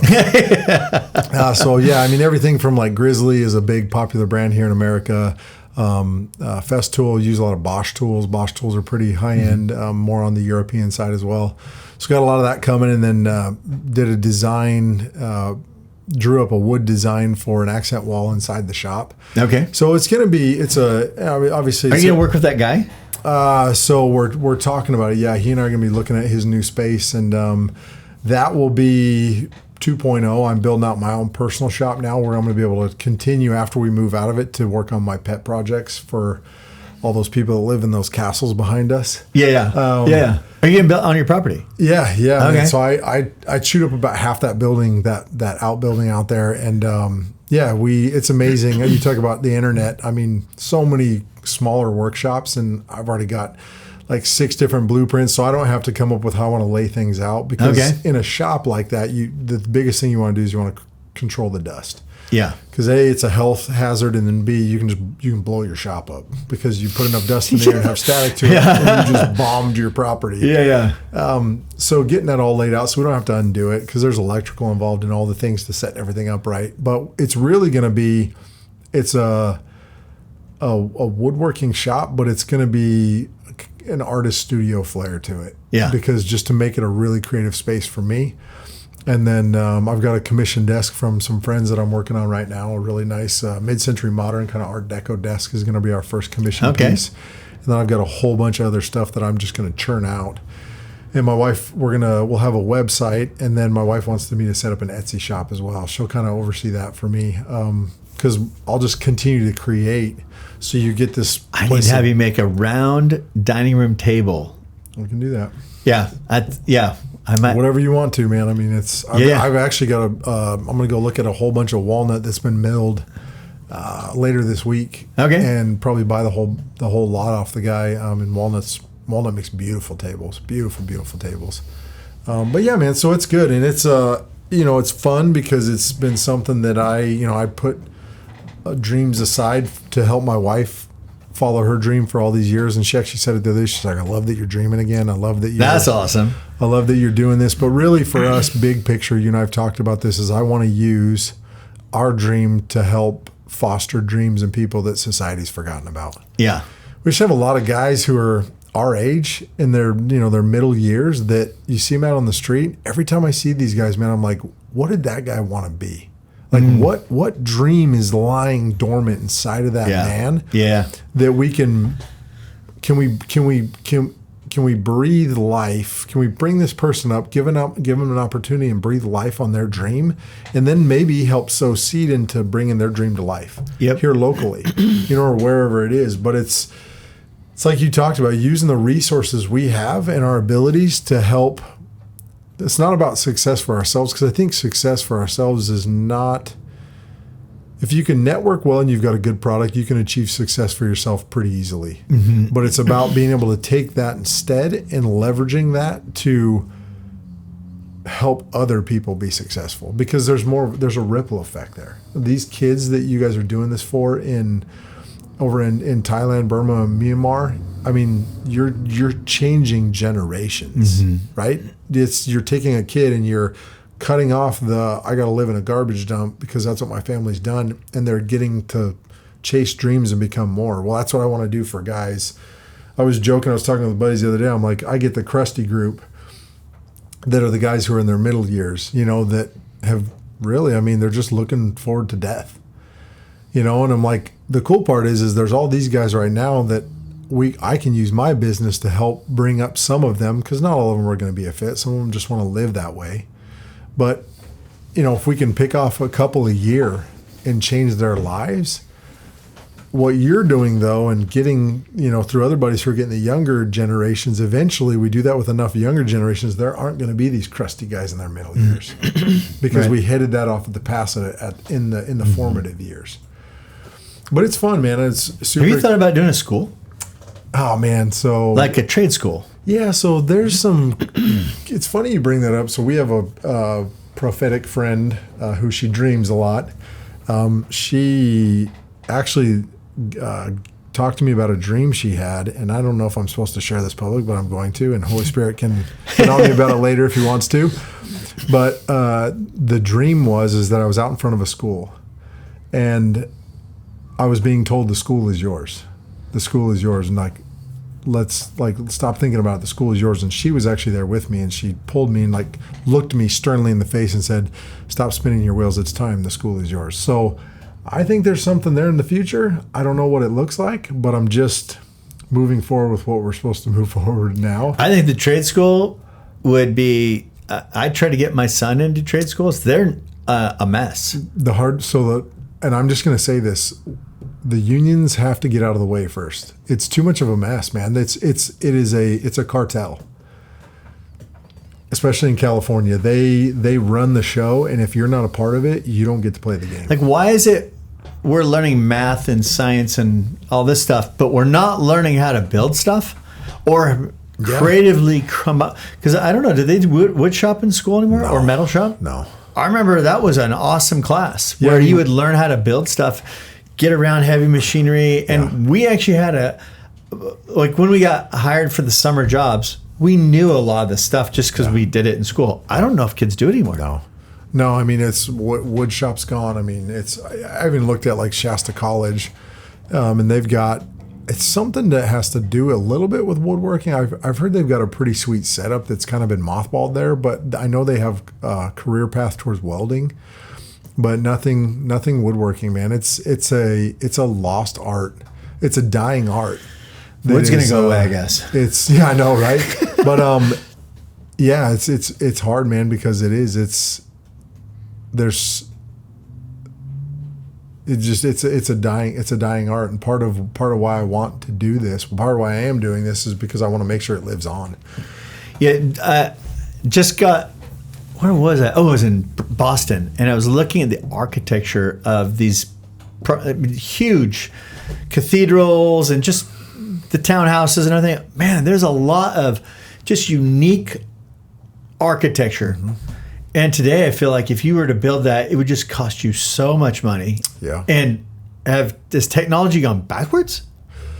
Yeah, it's crazy. Why is it now we can't build that? Yeah. But back then you could build that. Yeah, it's crazy because in the architecture world, we used to build buildings to complement the landscape. And now they're just these cold geometric structures that have no form, no life to them. I mean, you even go to downtown Reading, there's a building that's down the street, kind of on that. Oh, it's right across the park, whenever that round stage thing is, that metal thing they just put in that park downtown. It's an old building that I think was from the late 1800s, and it's beautiful. It's got all these beautiful wood corbels, and it's the brick, and it's just. But then you look right across the street, and it's a super modern, harsh geometric apartment building. Yeah. But it is. It's extremely expensive because the guys who can still do it. For me to do that kind of woodwork is extremely expensive. Yeah. Because there's not a lot of guys that can do it, and it's so time consuming. Right. Now, nowadays we have CNC machines and stuff, and we'll incorporate some of that into our business where it's like, hey, we can churn this out fast for you, and it's semi-custom, but it's on a CNC machine, or you can have it truly custom and done by hand. Yeah. So I mean, the technology of manufacturing has got better. Oh yeah. And somehow we haven't figured out how to make. I mean, I love Reading. It is where the world wants to live. Yeah. The new construction here, it all looks like it's the same stuff from the 90s. Because it's a variation of the 90s. Yeah. And it's kind of boring. It is. Honestly, it gets kind of boring. And then I grew up in a town that was the number one place to buy an old house in America. So you had all these historic homes that were beautiful, pain to paint because you got like 25 colors on all these little lines. Victorian homes, But you just don't see any personality in these homes. And if you do, it's a $1 million home. Yeah. The average person, they're going to buy just these basic T111 boxes. For sure. And they're boring. And I just thought, well, with all this technology, first, you can't build a house. You can't build a house right now for less than existing homes. Yeah. That's the problem. Like, what? That doesn't make sense. Yeah. So we can't create jobs to build new homes. There's a problem. And people are saying, like, well, real estate prices are going to drop. No, they're not going to drop. This is my little real estate plug. Real estate prices can't drop because supply and demand says it. Yeah, absolutely. We're not allowed to create more supply. Yep. When we get to the place where we can now supply more homes, prices will drop. Now they keep saying we're going to have all these foreclosures. We're not. Yeah. So on the scale of foreclosures, so 2008 our number was like this high. Today we are like this high. Yeah. So we're not talking about massive foreclosures, and we don't have a bunch coming. Yeah. So I would two things with the houses is it's all about speed to getting a house up nowadays, and then regulation. Regulation just kills construction. It does. I mean, and we live in like the most over-regulated state in America. I mean, it's insane the amount of regulation. And you look at the houses that were built in the 1900s that are still standing. Yeah. No regulation. Yeah. There was, my daughter and I ran down to Happy Valley to grab a burger at Bonnie's Burgers. Amazing burger joint down there the other day because we go the back. Shout out to Bonnie's Burgers, which I haven't tried yet. Oh, dude, awesome place. But on the way, as you're going into the main part of little Happy Valley down there, there's this beautiful, huge Victorian-style brick mansion. Hasn't probably been lived in 50 years and needs to be completely renovated. But it has all the old Victorian corbels and all the dental molding, and it's just absolutely gorgeous. But I told my wife, she was like, what would it take for you to restore a place like that? I was like, first and foremost, I said, because the property's not expensive. It's this huge house on this acres and acres of olive groves, and it's like $550,000 for this place. But nobody wants to touch it because just the size of doing the project, can't even imagine trying to get through regulation because people have tried before and they can't get the permits to do it. But then you would have to put a shop on site. You'd have to spend 6 months building a woodworking masonry shop on site. Right. To then to be able to do the work for this house. It's crazy. I mean, go over to Eureka, California. It is one of the most beautiful, I mean, like 70, I think like high 60s, like 68% of the original buildings are still original. And that's mostly due to a guy named Eric Hollenbeck who owns Blue Ox Millworks over there. Oh, really? Been doing it forever. Amazing, amazing dude. But he does all the work on those houses. But he's 80 years old now, and he knows how to do the work on those houses. Yeah. So it's unfortunate, man. Architecture's ugly nowadays. It's just this cold, well, you geometric look at boxes. The buildings across the street here. Yeah. They're all boxes. Yeah. They put little facades on them to make it look a little different, but they're all just boxes. Yeah, I mean they don't even build the walls anymore. It's all prefab concrete walls. They stand up, pinned together, and they're just slamming it together super fast because they got to get it done. And margins are so razor thin in that big giant GC world. And yeah, what's causing that? I mean, I get it, economy, efficiency, but what about? Is there a place for beauty in the commercial world, in the residential world? Can we? I think in the residential world, yeah, for the people who can afford it. Yeah. Because everything's it's so expensive for a guy like me. I mean, buying wood, take 2021, you're buying, an 8-foot 2x4 stud for $2.50. And now you're buying it for $9. And if we could get more logging. Yeah, but even that, it's inflation. It's the silly laws that have been passed. Right. It's just caused prices to go way, way, way up, and so it becomes unaffordable for people to.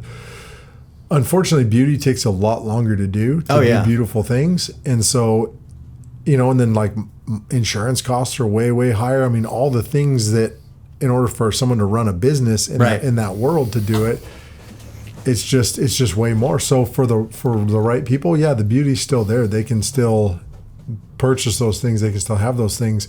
I think in the GC world, you've just got it's a race to the bottom. People, for those big giant companies, and I used to work in the big GC world, it's all about speed to getting it in the ground and getting it done, speed to completion, and I mean, you're razor thin margins. So there is no place for beauty. Right. It's how fast can you get in, because we need to get tenants in there and we need to start making money on this building. And so there's no place to be able to do it. Yeah, and they try to pretend like these stucco facades and stuff are pretty, but it's all the same geometric boxes. None of it complements the landscape. None of it looks nice. It's just a bunch of cold buildings. Yeah. And it's unfortunate. Yeah. So here's an interesting thing. Do you hear the Joe Rogan podcast with the guy who's the financial, he's the, like the tech investor guy? Yeah. That was wild to hear about how regulations, but also banking got just taken over. Yeah, since 2008. Yeah. Not one new bank has been set up because of the regulations. Yeah. Well, dude, I mean, it's like we go back to what Elon Musk said, right? You've got more referees than players on the field. Yeah. It's just regulation kills productivity, it kills creativity, it kills not profitability, but it kills the ability of people to make a better life for themselves. Mm-hmm. It's just nuts. And for the banking world, what I love more than anything, I tell people, so Bitcoin was created 2008, 2009 by the pseudonym of Satoshi Nakamoto. Still don't know to this day if it's a person or a group of people, but wrote a beautiful manifesto on why Bitcoin and cryptocurrency, when it was proof of work, would be best for society. And what I loved most about it was you eliminate banks altogether, because banks are nothing more than a regulatory mediator. Yeah. They're not. What year was it created? The paper was written in 2008. So you can look it up. Oh, wow. So it was right then. Yeah, so it's crazy. So Bitcoin, I believe it was 2009 was when Bitcoin was first created. And it's funny because there were some of the original, like, people who got in on Bitcoin. It was, there was some guy who gave, like, it's like 100 Bitcoins for a pizza or something like that from a friend. I mean, just crazy stuff like that. Yeah. But really, Bitcoin didn't blow up. I mean, I remember when I was first introduced to Bitcoin and had buddies that were like, we need to buy into this. It was back in 2012, $250 a piece. And so now you look at where it's at now, you buy in then and things are doing really well for it. But I love all that stuff. I love, because what it does is it completely cuts the legs. It stops them from being able to regulate. Deregulation is good, but what really the long term to make it so that that nasty monster can't grow back to what it is now is you just got to cut the head completely off of it and move away from it. I love cryptocurrency. I love it as a non-regulated, because the proof of work, it's regulated by its network of people who own it. It's all self-regulated. So it's like you don't need these crazy banks and all these crazy regulators, because they're trying to regulate something that can't be regulated. Well, that's exactly right. You got Pocahontas Warren from Massachusetts trying to say we need to regulate. And if someone like that says regulate, we need to pay attention and go, well, there's something to this cryptocurrency. It terrifies them. Yeah. Because they can't control it. And if they can't control the money supply, they can't control the people. And that's why, I mean, like the fiat dollar, right? They can control the money supply, and so they can technically control us. That's why they were pushing the central bank digital currency. People are like, oh, it's the same thing as crypto. And it's like, no, it's the exact opposite. No, getting debanked. Imagine getting debanked if you had everything was online. I wrote a paper for it was a monetary policy class that I took. And we had to write papers on basically, we kind of whatever we wanted to economics wise. And I picked cryptocurrency. Was cryptocurrency the currency of the future? And I had to dig into it. And The Economist magazine wrote some really good articles back in 2016, 17 when China rolled out their central bank digital currency. And people are like, oh, it makes their life super easy. Well, what China did with it was people who were dissenting, they just shut their bank account off. They couldn't buy food. They couldn't pay rent until they bowed the knee to the regime. Yeah.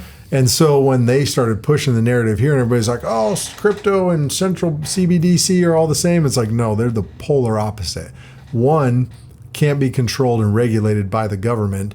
The other, the government can literally control the population with it. Yeah. And the other thing I love too, I love Bitcoin because Bitcoin has a finite number of Bitcoins that can be mined. It's like 25 million.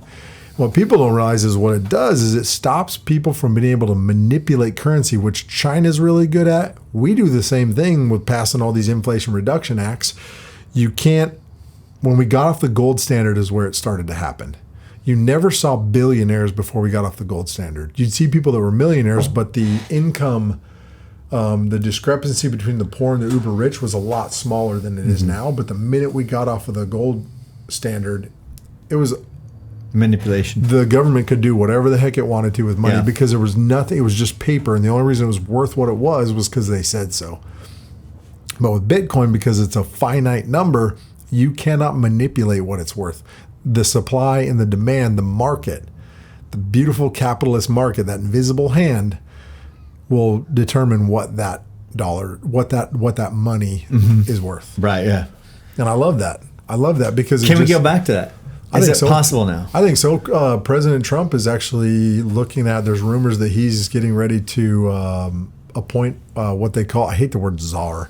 But isn't that a Russian term? A crypto czar. Yeah, man. It's not, and it doesn't have good connotations to it. It's like this person who controls and oversees. Yeah. But he's super interested in cryptocurrency, and I mean, he's even spoken at like some of the crypto conferences, and I think his media group's actually looking at buying a crypto exchange.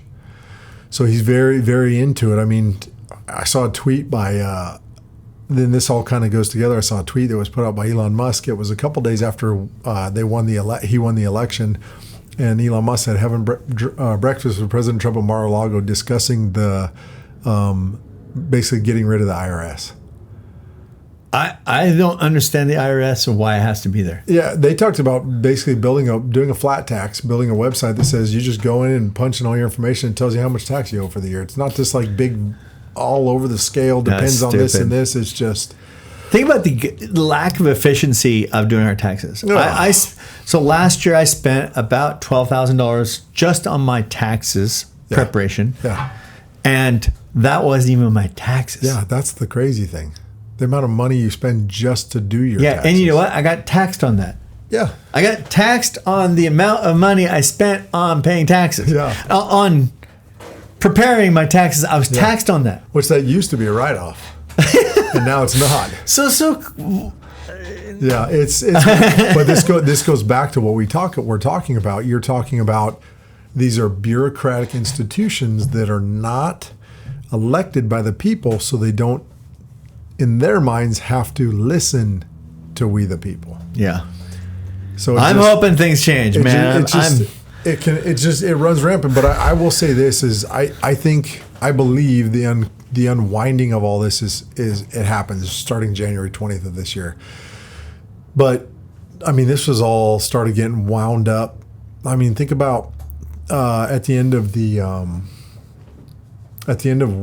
World War, at the end of the Depression, there was this thing called the Bretton Woods system that was put in place. Central banks, the International Monetary Fund is this three-legged stool they talked about for stability. But really what it was is they used a catastrophic event, put people in this fear state so that people would say, we're okay with you putting this in place. Well, we're going to make sure this never happens again. But it was all about control, and it was all about manipulation of currency.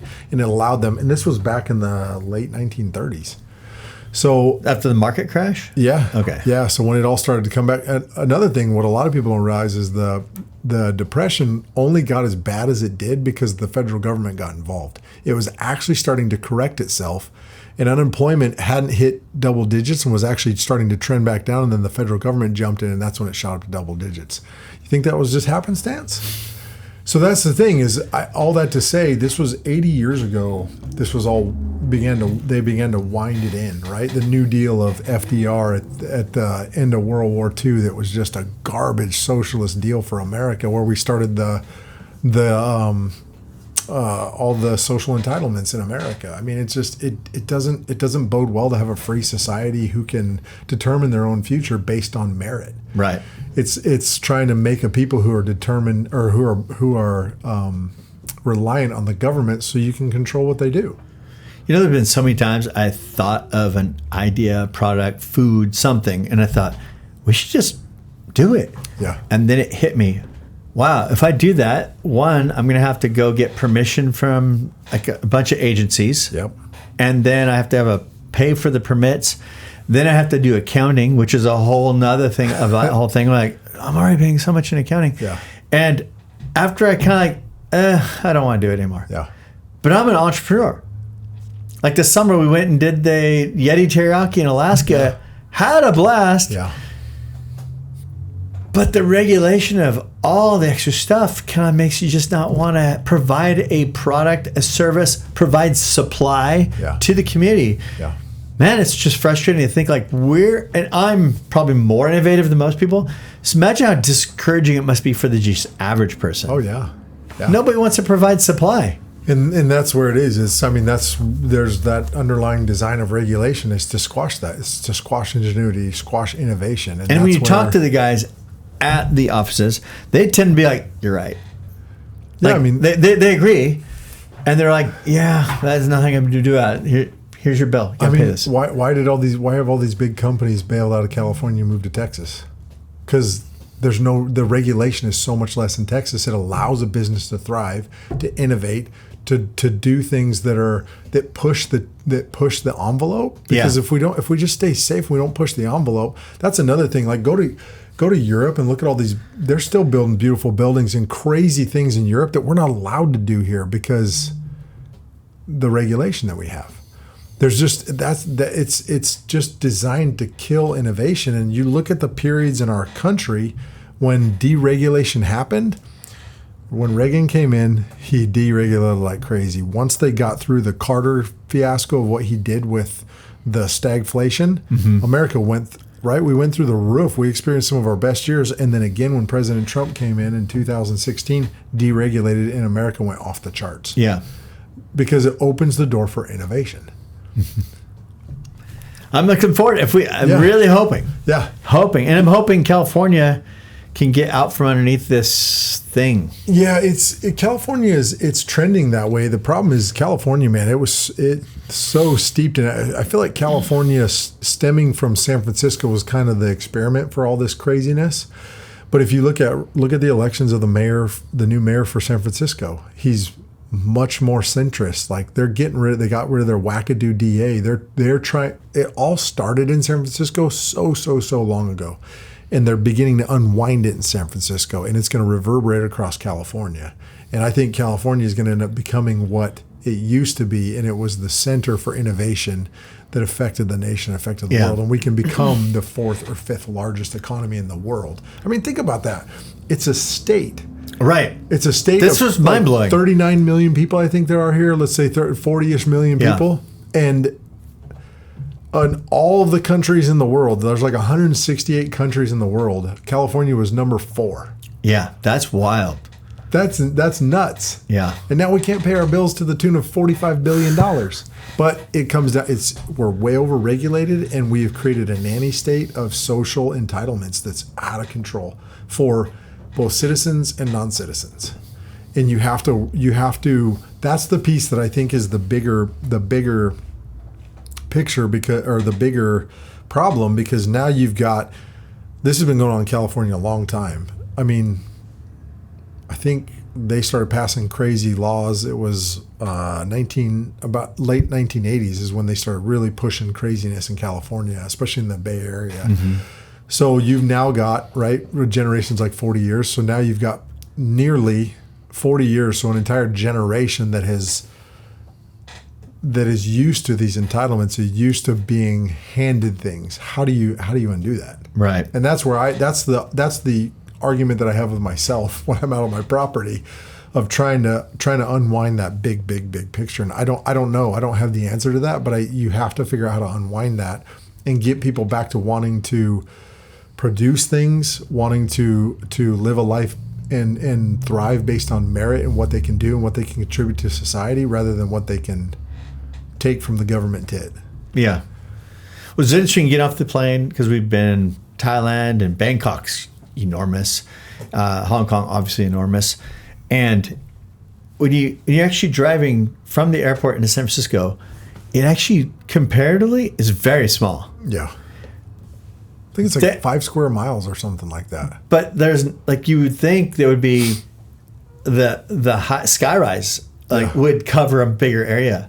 It just compared to what I saw over there. Yeah. It's a tiny, huge city. Yeah. It's really interesting to me. It's wild, yeah. And carries a lot of influence. But so what's stopping the new towers from being built in there? Regulation. Dude, that's the thing. So you want to talk about regulation? San Francisco is actually probably the most regulated place on the planet, planet Earth. They've got I was looking this stat up. It was like 90. It was off the charts. It was like maybe 90, high 80s, like the percentage of land that is locked down green space in San Francisco is not allowed to be developed. So now you have this super, super tiny area. And then which then drives prices through the roof. That's why everything is off the charts expensive there, and everything's super overregulated. So now you don't have the real estate to build anymore.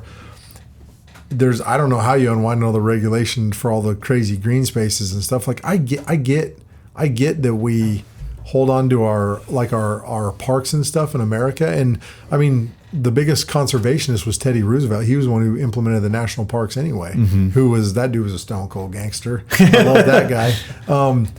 But it's like 90% of the land in all of America is undeveloped, and it's like set aside as like park space. It's crazy. In San Francisco, there's nothing left, and it's crazy overregulated. So it's wild. I mean, you have to stop with the regulation. I saw a developer in San Francisco. He owned all this property, like a whole block. When he bought it, he could totally do what he wanted to do. Didn't have the money at the time to build, so then he'd been waiting to save up and get things sorted. In the middle of that, they made it illegal for him to develop anything on it. Like, how is that? How's that possible? Yeah, you bought it with these restrictions, not these. Yeah. And then now you just change it and, sorry, we made your property worthless. Yeah.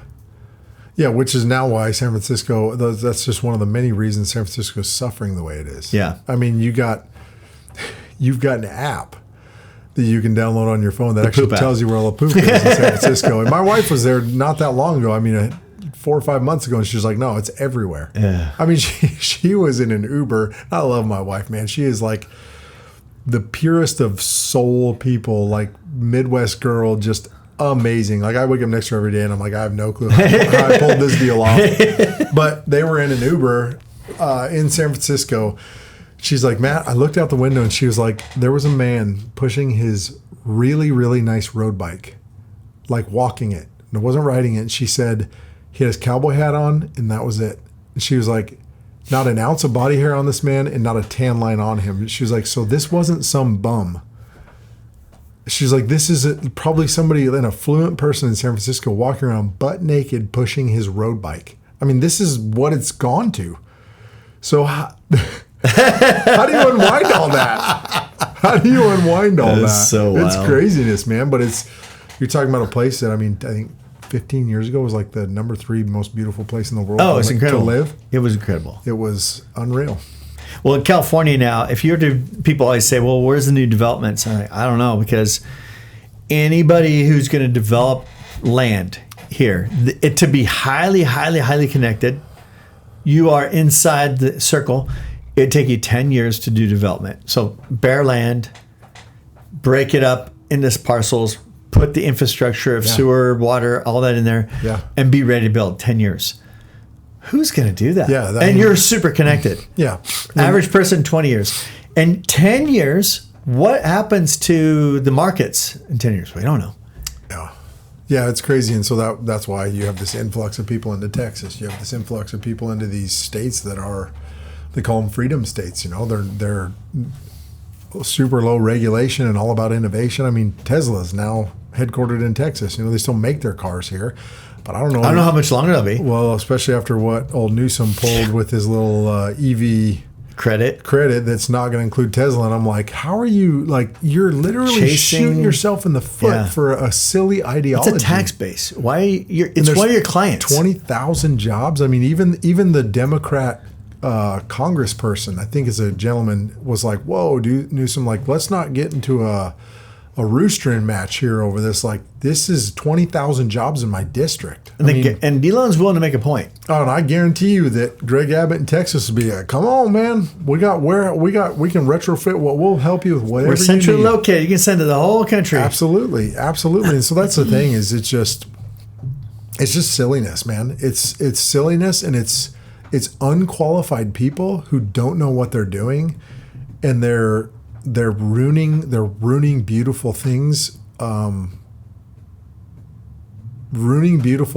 while also trying to just indoctrinate people with a mind virus that's just can destroy society. Yeah. I mean, this guy, let's talk about Newsom a little bit. He goes on for Thanksgiving, gives his Thanksgiving message about all the people and like, we're all in this together. And he just got trolled like crazy because people are like, how's that new $9 million mansion you're in? Because he just bought a $9 million mansion with where'd that money come from? Was it from Aunt Nancy? You know, it's like so he buys this palatial $9 million mansion in this private area, and then goes online for Thanksgiving talking about how we all need to be grateful, and just this stupid message, like it just like not seeing right, just totally short-sighted, and people just trolling him for like, remember when you told us we couldn't have gatherings, we couldn't sing, we had to be outdoor together, and just literally got lit up. And you're just talking about somebody who's so removed from actual society and what people actually walk through every day. And I think that's one of the amazing things of President Trump is he's this blue collar billionaire. I mean, the guy's got a work ethic that's like no one else. And just look up President Trump podcast interviews on YouTube. I mean, the Nelk boys, and it's like I wouldn't look at any of their other stuff. Joe Rogan, Theo Vaughn, right? Just these super relatable dude, and understands, while yes, he's got these beautiful mansions and these amazing places and lives this amazing life, he understands what the American people walk through every day and wants to make a better life for the normal person. And we don't have that here. Right. Yeah. So thank God, again, Kamala didn't get elected. No, but we saw an amazing trend in California. I mean, 40%, almost 40% of the vote. Well, let's just call it 40 because it's probably what it really was, or maybe more. Oh, it'd be happy higher because there's no way that the people are getting, the Democrats are getting 85% vote. Well, that's not technically actually possible because registered Republican Democrats. Yeah. Do you remember when the recall of Newsom happened a couple years ago, and they actually did the vote? The recall went through and they did the vote.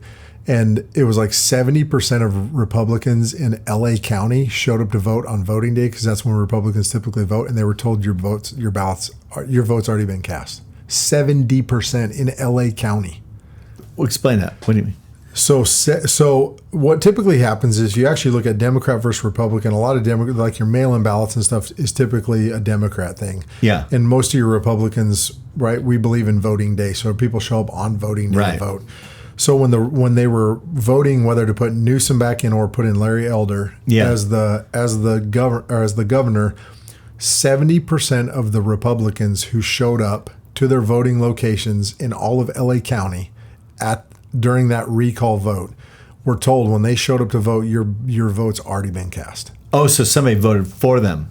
Yeah, I mean, somebody or something. I mean, these machines are garbage. I mean, these machines, I was watching testimony of Nancy Pelosi back in 2005 talking about how much the machines were garbage and how easily they were hacked by somebody with little to no hacking skills in minutes. So that's the thing. I mean, think about how big LA County is and how many Republicans you have there. And if 70% of those people were told, no, you already voted. And now there was definitely cheating that happened. There wasn't near as much because we were on it like Blue Bonnet, right? But these machines are garbage. I mean, let's take the main. I won't say the name, but the main voting machines that starts with a sounds a little like Domino's Pizza. Yeah. They're owned by State Street. They're backed by State Street Capital. State Street Capital has, at least it used to in 2020, it had a handful of board members that were high-ranking CCP people. And State Street Capital injected $500 million into Dominion voting machines. Sorry, I just said it. Their coffers before the 2020 election. Yeah. And you wonder now why. And it's like, look at all the lawsuits that have happened. I mean, they gave them a war chest to fight in court. But it's one of those things. It's like, and this is not me. It's a video called "We Better Wake Up," and it's by a guy who was a former colonel in our military that was an intelligence officer, and he gives this all out to America after the election happened of like, this is what we're dealing with here, but yet our courts just kicked it down the road, and I mean, they ended up beating a whole bunch of people in court because they had the money to do it and the right judges to do it. But that's why I look at this election versus the last one. 4 years ago, it did not. It felt like we were in for 4 really horrible years. Now it feels like we're into 4 good years. For sure. Absolutely. And there were some things that could have happened in the last 4 years that didn't happen because people like Sinema and Joe Manchin, who were more of your old blue dog Democrat senators, they wouldn't vote down party line, and so they didn't get the votes to pass some more of the crazier things. They busted up our economy pretty bad, but what they were trying to put through would have absolutely bankrupted us. So who do you think was behind all of it?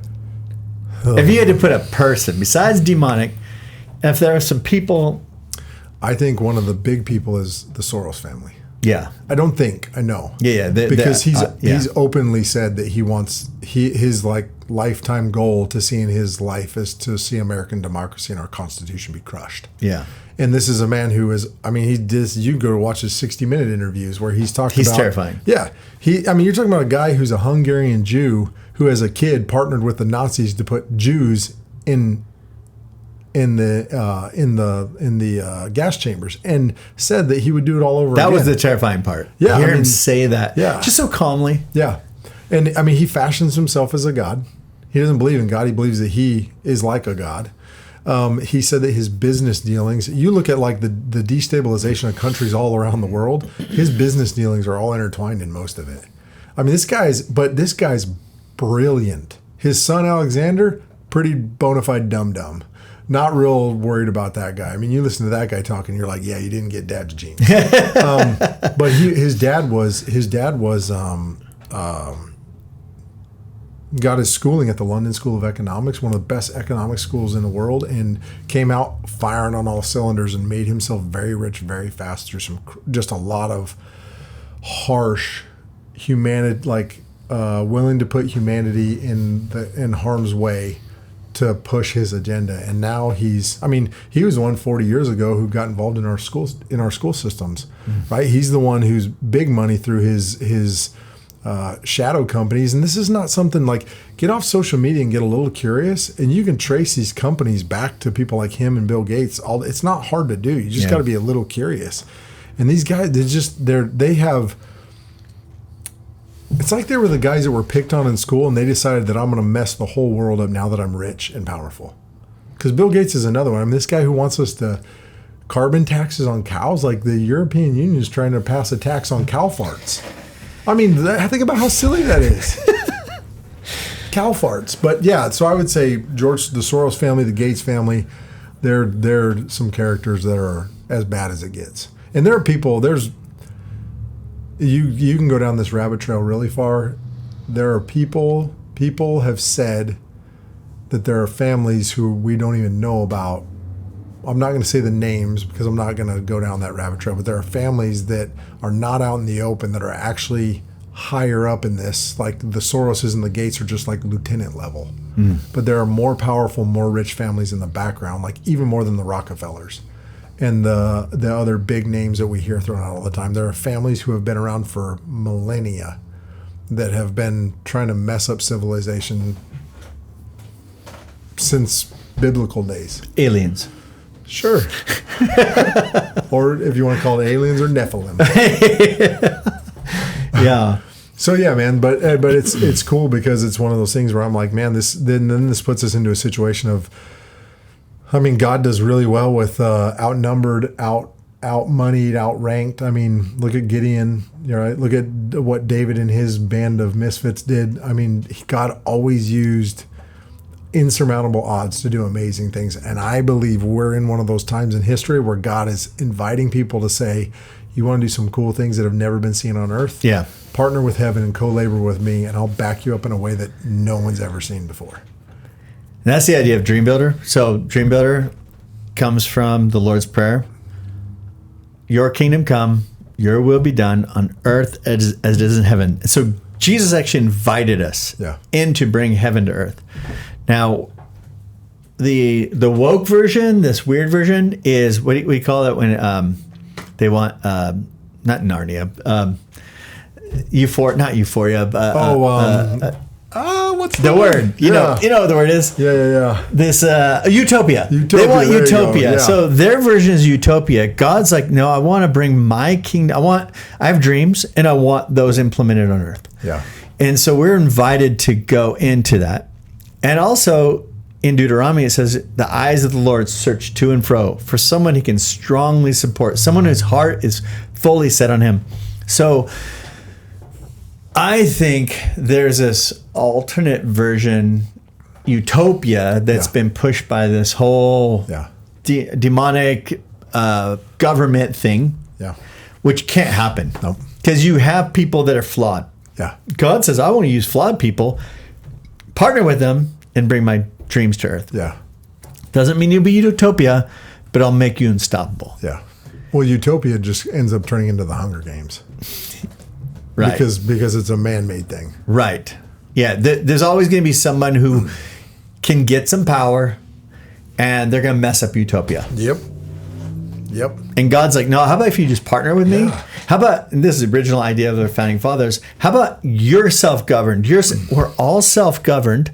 And how about you interact with God, get his dreams on earth, work it out. We'll stay out of your way unless you're breaking the law or you're causing harm to everybody else. We'll stop that. But overall, do it. You run. Yeah. Bring supply. Create the dreams of God on earth. Serve humanity. Make the world a better place and help those who can't help themselves. Yeah. See, and I love that because that all works beautifully with God, right? But then there's these people are trying to remove God out of it. Yeah. And then it becomes this insane lawlessness of power, just insane lawless power grab. Well, social justice. What have they done? They have no God. So what have they had to do? Create all these new social justice rules without the Ten Commandments, without the Bible, without God. Yeah. And so they're making it up. So now all of a sudden, there's like 25 versions of gender, or what, 500? I don't know. The number of genders of, actually mental problems has increased. Yeah. And we're supposed to accept these as now genders. No, man and woman. Bible, Ten Commandments, God. That works. Yeah. But now you get the social justice. Without it, you have to reinvent the wheel. Absolutely. They are reinventing the wheel, and they're wasting their time. Yeah. And this goes back to detaching themselves from history. Making history go away so there's no burden of what... Right, unburdened by the chaos that. Yeah, it's crazy. It's crazy. The super Karl Marx thing. But yeah, man, I love that because it is. We're being invited. I mean, I believe that we're living in a time where Jesus, when he talked about the greater, we're living in that time where there's an open heaven for people to jump into the greater, and it's terrifying. I mean, I just feel like in where we're at in our lives that we're just now. My wife and I are just now recognizing the greater that's out there, and we're being invited to jump off into it. And part of that is a huge financial thing that we're just like, I don't know how we're going to make this work. But it's like, it's not my job. My job is to recognize it and partner with heaven and know that God's going to supply, right? His supply will always be higher than my demand. Yeah. It's up to me, that fear of the Lord, that understanding identity, a sonship of my God, my dad is bigger and badder than anything. and I'm just going to partner with him to run hard into the unknown that is the greater. And so if you could do anything right now, stop everything else you're doing and just do this one thing, what's the thing you'd want to go after? Man, really for me, I have always, not always, but for probably the past 10 years. So, and obviously be a dad, be a great husband. Yeah, we know that's going to be there. All that stuff's there. But past that, it's probably 12 years ago, I started my wrestling match with God of understanding identity of sonship. And not small s, capital S, like Jesus said, co-heir with the Son of God as a prince. And it just, man, my heart is for men. It's for men. It's for the forgotten men of society. It's for the young boys who are fatherless. It's for the wild men who are in prison, who are a statistic in society because nobody taught them how to be a man. Nobody taught them that, man, you were created for battle. You were created this way for war, and we just need to help you harness it and put it in a good direction that gives to society, right? And so that's where I'm at, man. If I could pull off everything, I'd go after the hardest, gnarliest, nastiest dudes. Because honestly, those were the dudes who were David's mighty men. I mean, they were some nasty, gnarly dudes. But they experienced the guy who experienced, I think that David experienced sonship under the old covenant. He's one of the only guys who understood identity as a son. Like beyond servant. He understood sonship like God the Father. In the Old Testament, and there was something that drew those men to him, and then they were able to experience that power that then changed their lives. Right. And there are so many men who I'm like, the world changers out there, man, that maybe walking the streets of Redding, California, doped up on fentanyl, and society just gave up on them. And it's not, and I fully recognize. I was talking to an awesome dude who runs a gymnastics gym here, like. We just got connected the other day, and he's got the same heart for kids. Part of what they're doing is going after those kids who, a lot of the fatherless boys, and just those kids to help give them a better life. But it's like having to recognize, like, it's not going to be for everybody. Right. It's also going to hurt a lot of the time because there's going to be heartbreak involved. But being willing to still jump off and do it, because maybe you get to just change someone's life who's going to set the world on fire. Right. Yeah. I remember last time we talked about the bonfires. Yeah. Guys are not doing guy stuff. Yeah. Like stuff that gives us life. Yeah. We've been wussified and told like a lot of the stuff is not either that. I noticed that they kind of goes in two different directions. We try to overcompensate with these really manly type things, but they're just like vulgar. Yeah. Yeah. It's more porn, just vulgar-ish things. And then there's like a wussified man, and I wouldn't say there's a middle, but more just guys thrive in certain things. Yeah. They are very not women things. Yeah. Yeah, I think, I kind of boil it down to like, what's the life I want to live as a man? What's the legacy that I want to live? It's that I was a man who was willing to live a life of sacrifice, and I wasn't afraid to go after go after and do hard things. Yeah. And that's where it's crazy, man. We just, part of what I see is the problem in society, and Jordan Peterson talks about this really well about, I think his talk about basically where he says like, every man needs to become a monster. But the conversation is around like boys are not, we have all these crazy diagnoses of ADD and ADHD and boys especially. No, it's not. Boys are not meant to be in school. No, that's the thing. Right? They're being stopped from being boys. They're being stopped from being these wild at heart little, Mustangs that just need to be wild and do wild things. I mean, I look at my son, 2.5. I mean, that kid is a full blown, just wild man. And I'm like, okay, I'm going to foster that. I don't want him to get hurt and injure himself really badly. And sometimes, those things are going to happen and you learn good life lessons from him. But I also want to make sure I help steer him, but I let him be the wild man that God intended him to be. And there's so much of that in our society that we have generations of men, and this goes back to, let's go back to the 1960s, man, the social entitlements that convinced men that they didn't need to be dads anymore, that told men it's okay to just be Peter Pan for the rest of your life. So guys, have kids. They're not there as dads. And even if they're there, mom is living in this role of having to be the nurturer, but also having to be the sheriff and the judge. Not going to be great at. No, and that's the thing. But thank God for moms who stuck it out and do it.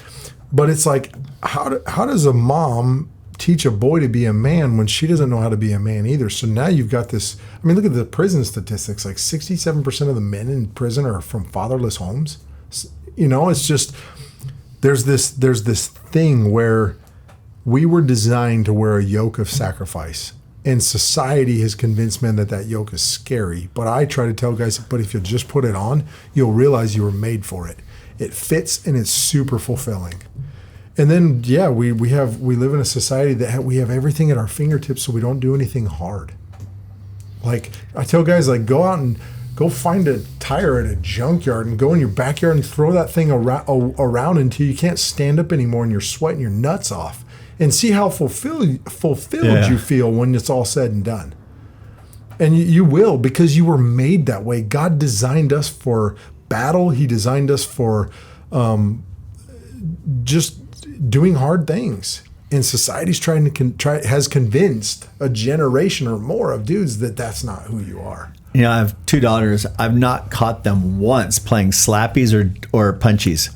Yeah, no, exactly. Not once. No. Now the boys. Yeah. What are you guys doing? Oh, just got me across the face. Yeah, my son the other day, I tell my wife his love language is aggression. The other day I was messing around with him at the door, and I was bent over putting my shoes on, tying my shoes, and I felt like he was staring at me, and I look up at him, I was like, what are you looking at, boy? And he just left hooks me in the jaw. 2.5 years old, and I busted up laughing. He got the biggest kick out of it. Right now, I'm not advocating that my son's this violent dude, but it's like my son there's this battle, this thing of battle that God's put inside of every boy, man, from before God, from before time began, that God made men that way. And we have a culture where it tries to bastardize that. And this term of toxic masculinity drives me crazy, because it's just like, what is that? What is that? Can we call it woke femininity? Like what is like toxic masculinity? So now it's bad. I'm not talking about like the uber machismo stuff, but it's like now it's bad for a man to be a man. Now it's bad for me to hold a door for a woman to show like, it's nuts, man. Well, it's funny because there's these strengths from both sides. So the boys will hit each other, will wrestle. I end up wrestling with my boys. I mean, I don't mean to. They just want to wrestle all the time, or punch each other, or whatever. Yeah. And the girls, though, playing these games, verbally, they rip me to shreds. Linguistic ninjas. Yeah. And I'm cool with it, because you know what? We all have our strengths. Yeah. And we can cross that line. And there was a couple of times the boys crossed the line this weekend with Thanksgiving. Yeah. There's a couple of times the girls crossed this line verbally. Yeah. And it's okay. Yeah, absolutely. It's in a family. Yeah. Sometimes I go too far. I remember a couple of times they said a few times, like, too far. Yeah. Boys, too far, bring it back. It's okay. Yeah, absolutely. Absolutely. I mean, my son's favorite things is he wants to always fight me. He likes to ite. Dad, you ite me? He wants to fight me on my bed. So we just go wrestle. But it's crazy. It's like, it's the way he likes to be loved on. Oh, yeah. Because he does. He'll like smash into me and I'll kiss all over him and hug him and stuff. But it's like we're fighting. But it's like, this is what my son, like, but I'm being dad. Like going out and chopping firewood and all those things, right? But I'm being dad. I'm teaching him in those moments how to be a man at that very young age of like, I'm a man. I'm the judge, jury, executioner, like the sheriff on stuff. But I'm also this good father who's going to scoop you up and love on you, which is who God is. Yeah. And it makes me sad, because I believe as men, part of our role on this earth as fathers is to first and foremost do our best to be an example of what the good father is all about. Yeah. Right? That, yes, I'm going to have to discipline you. I discipline you because I love you. Like, actions require consequences, whether good or bad. But I'm always going to be about a redemptive plan with you, because it doesn't change how much I love you. And for me, it's you're always my daughter and you're always my son. And at the end of it, when we're through it, no matter what the situation looks like, I'm always going to scoop you up and tell you how much I love you and how much you mean to me and that you are my world. And I think especially with with girls, it's the same way, but with boys especially. I mean, it's just, we have a society that we're so fatherless in America now. We need men to just be fathers to boys. Well, and I know girls too. I know for me as a dad, growing up as a dad, you don't know what you're doing. No. I didn't have a lot of men around me. I mean, I was overseas on the front lines and didn't have a lot of like awesome people to talk to. And if I called somebody, I didn't feel like you wouldn't get it because I'm kind of in a third world country that it's putting a lot of stress on me. Yeah. I'm probably getting a little bit uptight. They're being forced to do things that kids in third world countries have to do. And I was so alone at times. Yeah. Like, who do I go to talk to? Yeah. So having men that, that's one thing I feel like as I'm getting older now, like, how do I be that voice to say, you're not crazy?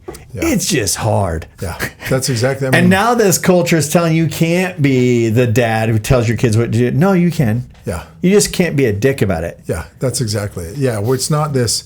So my wife and I just got done reading a book because there's so much postmodern psychology garbage about parenting, about just, they're your peer and all this crazy stuff. No. But this guy, it's I can't remember what it is, but it's called. It's basically the gist of his parenting by the book, the Bible, what the Bible says, and he uses the term that you should be a benevolent dictator, right? So a dictator, because it's your rules, your way, but it's this loving kindness, right? Not totalitarian or authoritarian, but this benevolent. Like everything I'm doing, what I say goes, but everything I'm doing is for your good because I love you. Yeah.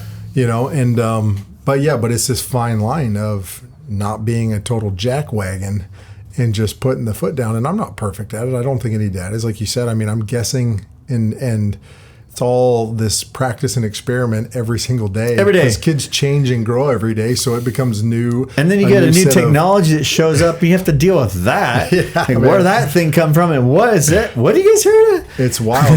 But I just believe, my wife and I talk about how, especially now the ages our kids are, my daughter's almost 6, my son's 2.5, we're recognizing with both of them the weight of parenting and what it really is. And I don't think any of us really understand the weightiness of parenting and really what's at stake when we first get into it. Because it's like trying to tell somebody how to be, what being married's like. You have no clue until you experience it, and you walk through the fires and you deal with all the stuff that happens in it. But it's like, at the end of the day, it's like, man, I want to live a life and I want to parent my kids in a way that's going to make them love God more every day.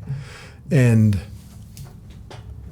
just want to be the best person they can be in society. Yeah. I just wish there were, as I was going through, I wish there was been some more peers to connect with. And maybe that is what these podcasts are doing in a way of people going, I can appreciate you. You're struggling with what I'm struggling with. Sure. Or you went through some stuff and, hey, how would you deal with this? Yeah. I am getting calls like that. That's just kind of fun, and people will call me and ask me about their situation. Well, actually, I love that too, because in that book that we read, it actually discussed how people used their source of wisdom was grandma, and now it's somebody with a bunch of letters behind their name who have zero clue of actually how to raise a kid, what a kid's all about. It's all this. They took all the science of centuries beforehand and starting in the 1960s, scrubbed it all and decided to make it this touchy-feely, like unicorns, rainbows, and pixie dust farts, and people stopped going to talk to grandma. And in this book, they talked about how people in the 50s, it was much easier for them to raise 10 kids than it is for people to raise 2 kids nowadays. And it's like, what changed? Well, nothing changed. It was the village that you used to raise your kids, and it was how you raised your children, and it's so powerful. So when you talk about that, I mean, we need fathers. I mean, I have buddies of mine who I went to 45 years old. So I graduated from high school in 1998, and I still have buddies to this day who are fathers who go to my house to talk to my dad because of what he was to them when they were in high school. Yeah. These are grown, but that's we need that. Yeah. We need that. We don't need somebody with a bunch of letters behind their name who studied a bunch of books and silliness. We need people who have walked through the fire and done it over and over and over again to be like, yeah, your kid's just being stupid. That's what kids do sometimes. Right. Yeah. One of the things people ask me is like, what would I do different? Well, definitely I would be more chill. Yeah.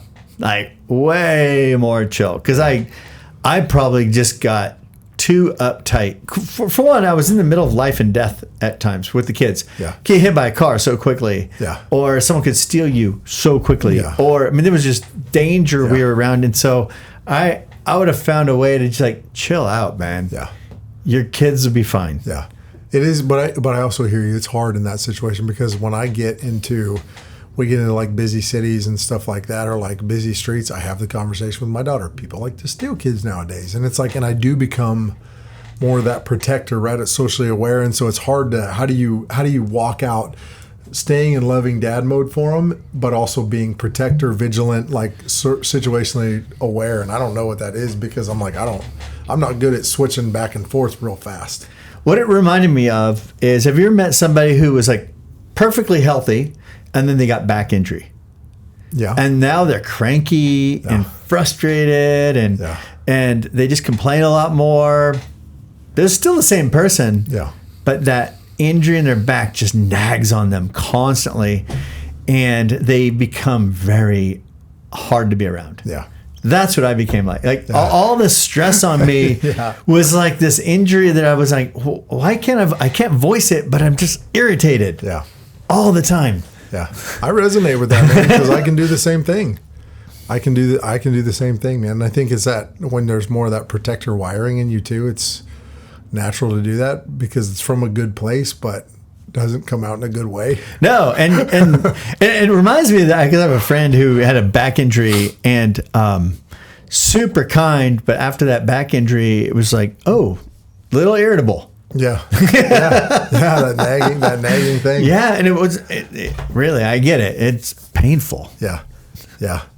So what I'll ask you this question. So like for Rescue Kids and Dream Builder, like what do you see as the next hurdles for you guys to accomplish to get it the way you want it? I really need the real estate. I need finances to either come through the real estate, come through this brand ambassador thing. That's a thing I'm going to be doing there, for, helping promote other businesses. Yeah. Or people just giving straight to Rescue Kids International to support what we're doing, whether it's our finances to get to where we're going. Yeah. Because real estate is just a fundraiser. I'm not here to sell another house. Yeah. I'm here to rescue more kids. Yeah. So I really need people to help us to refer us more business. Yeah. Become a brand ambassador where I will endorse your business and start getting more business in your direction, or just give directly. Yeah. Those three. And then the Dream Builder games, I'm going to be holding events for Dream Builder games. And so we'll be doing one here in Reading. Yeah. To help a group. My dream is maybe 100 people. Okay. And we, as a group, have everybody hear from God. And teach them how to hear from God. Because some people are like, I'm a Christian, but I just don't hear from God. Yeah. I can show you how to hear from God. Yeah. And then once you hear it, I want you as a group work together to help each person voice what God told them. Okay. Then in 1 minute, tell everybody what the dream that you see God doing. Then after we're done, we all vote on which dreams were the top 10. That's cool. And then from there, everybody gets to pick, after they see the top 10, everybody gets to pick the one they want to work on. That's cool. And then we work on it. Yeah. And then we have come back together to see how far each team gone. And the teams that are going further, I want to have money available for them to keep going to the next level. That's keep going to the next level. That's awesome. And do that not only here, in Thailand, Hong Kong, Alaska, Ellensburg, Washington. Yeah. So, and then having an online portal where if let's say someone in Ellensburg finds out what something's happening in Thailand, they could make it happen for them. That's awesome. So I'll ask you another question with that. Just a ballpark figure. What do you feel like you talk about is finances, right? What is that seed lump? What does that look like? So to do the 70 kids in Thailand right now on the border, that's $90,000. Okay. Just to help them with their school, the 2 teachers, and I think it was 20 houses. Okay. So that's $90,000 right there. Yeah. But it comes in increments of $60 a month for the kids. Yeah. $750 for the teachers, or $300 a house. Okay. I gotcha. And that would help 70 kids right there. Yeah. And then any ideas on the Dream Builder games as far as? Dream Builder games is really right now, if I could be released $10,000 a month for the travel, for life expenses, if I could get to that place where we have that going, then I'm not as dependent on the real estate. I gotcha. Okay. But the real estate should pay for. My dream is I would never rely on rescue kids for the money. Yeah. My dream is that real estate just pays the bills, so there's no admin. I want my team here to oversee the admin for rescue kids. Yeah. Everything. There would be no admin. My dream is that admin is not a part of the gifts to rescue kids. Okay. I like that. But real estate is my way to finance the admin. Yeah. Yeah. Absolutely. Yeah. So, I mean, it's all super doable numbers. Right. Yeah. I mean, what's crazy? So we had 2 of our leaders come join us from where we were before. Yeah. So they were part of the first 70 kids. And it's ironic that we have 70 kids that have been brought to. I mean, the whole thing is really spooky, like Holy Spirit spooky kind of thing. But 70 kids, and 2 of them came and visited us while we were in Thailand. Yeah. We spent the week with them, and unbelievable. Yeah. Like, I get really teared up thinking about, I remember I went in this restaurant to meet these kids for the first time, that we were giving them all a meal to welcome them into the program. And they were in the village. They all were in very dirty clothes. Yeah. I remember the room, what it smelled like, because they stunk. Yeah. And Holy Spirit said to me, remember, take a mental picture right now. I remember standing there, and Holy Spirit said, take a mental picture. Yeah. And then we did everything we did with them. And that would have been 2000. That would have been 2000. And in 2000. No, it's 1998. 1999. Yeah, 1999 I met them. And then 2014. So that's 15 years later.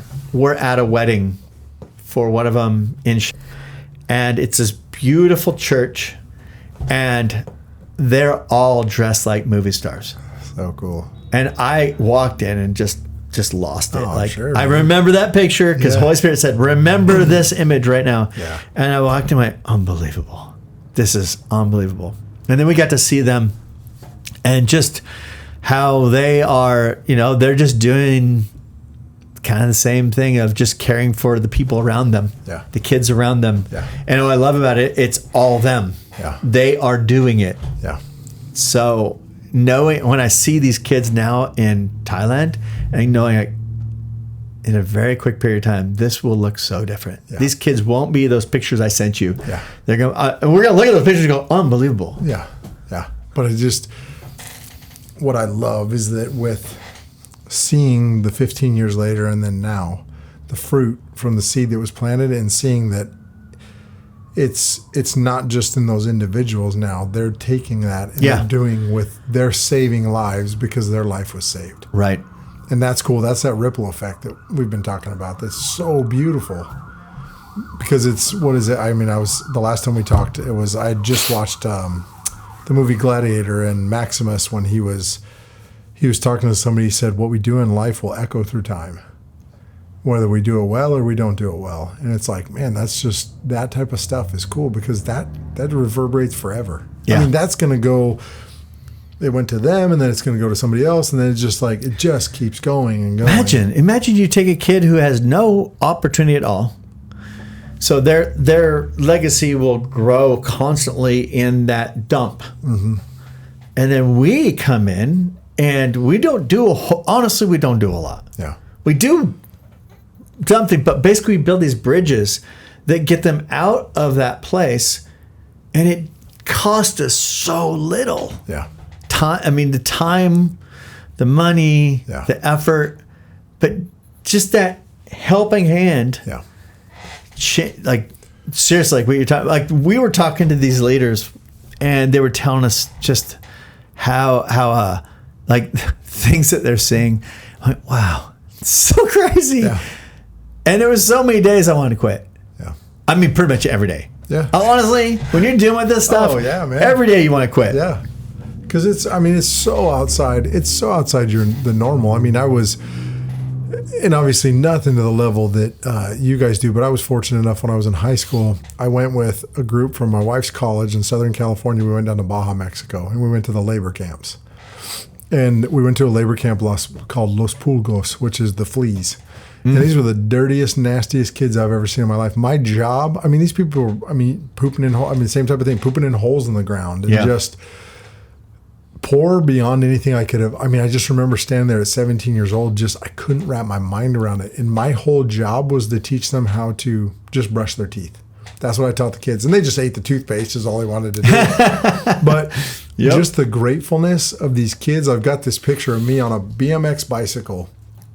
And I don't know how many boys are hanging off the side of this thing. I mean, it looks like a clown bike with all these boys, right? But just having that moment, those few hours that we spent with each of these in these camps, just pouring into these boys' lives and hoping that it just changed somebody's life at some point, right? But it's just that it's shocking poverty. Yeah. Because we don't have that here. We have nothing like that here. No, it's a completely different realm. The homeless situation here is better than... Yeah. I mean, our people walk around with iPhones and, entitlements, and they have in a moment, they're in first world. Yes. And they have access to everything. Yes. They are literally locked down into a garbage can. Yeah. I mean, I remember hearing buddies of mine talking about when they were over in Kandahar during their deployment in Afghanistan, and talking about these kids swimming in these ditches that were where like raw waste was also floating. So there's the kids swimming in a poop ditch. A buddy of mine talked about how the kids loved the suckers they'd give them. So they'd be sucking on their sucker, and then they'd be swimming in the poop ditch holding the sucker above water because they knew, like, it's just like unfathomable. Like these kids, their swimming pool was also where the sewer was. Yeah. It's crazy, man. Yeah.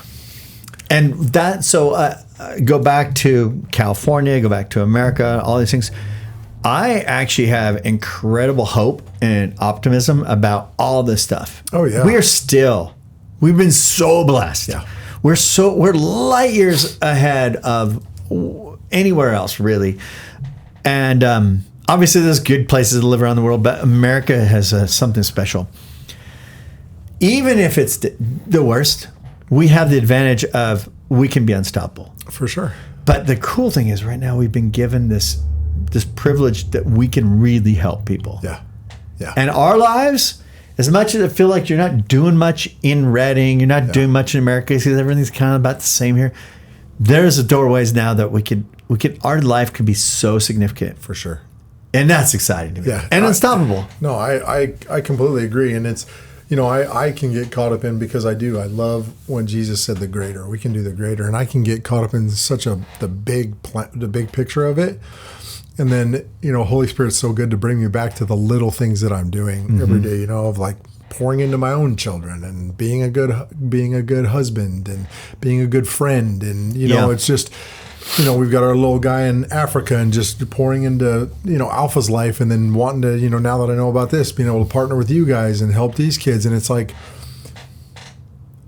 not setting, there's the dreaming of like the big things, because I would love to be able to walk by somebody in my shadow raises somebody from the dead, because I do think that's what Jesus meant in part of the greater. Yeah. But there's also the everyday greater things that we probably need to pay a little more attention to, because I know I can get caught up in like, well, I'm not healing the sick and raising the dead and casting out demons all over the place. And it's like, but wait, but your son at 2 years old understands, he already loves Jesus, right? We play the song, he understands his name Judah, and he understands what it's about. And we play that song Lion, and when it does the roar part, he roars in the back of my car, right? Yeah. And he asks for Jesus music. And my daughter is like in this beautiful pursuit of wanting to see God face to face at almost 6 years old. And I'm like, okay, I got to back up a little bit here and not get caught up in such a big picture, and like realize there are things I am operating in the greater that Jesus talked about. Not on the scale that I want to, and that's good to have that desire to pursue that. But we are changing lives, right? Like, I love the fact, I love it when you did what you did with that first 70, and you're getting to see the adults that were. I love it how you said it. It stunk. The kids were in these dirty clothes.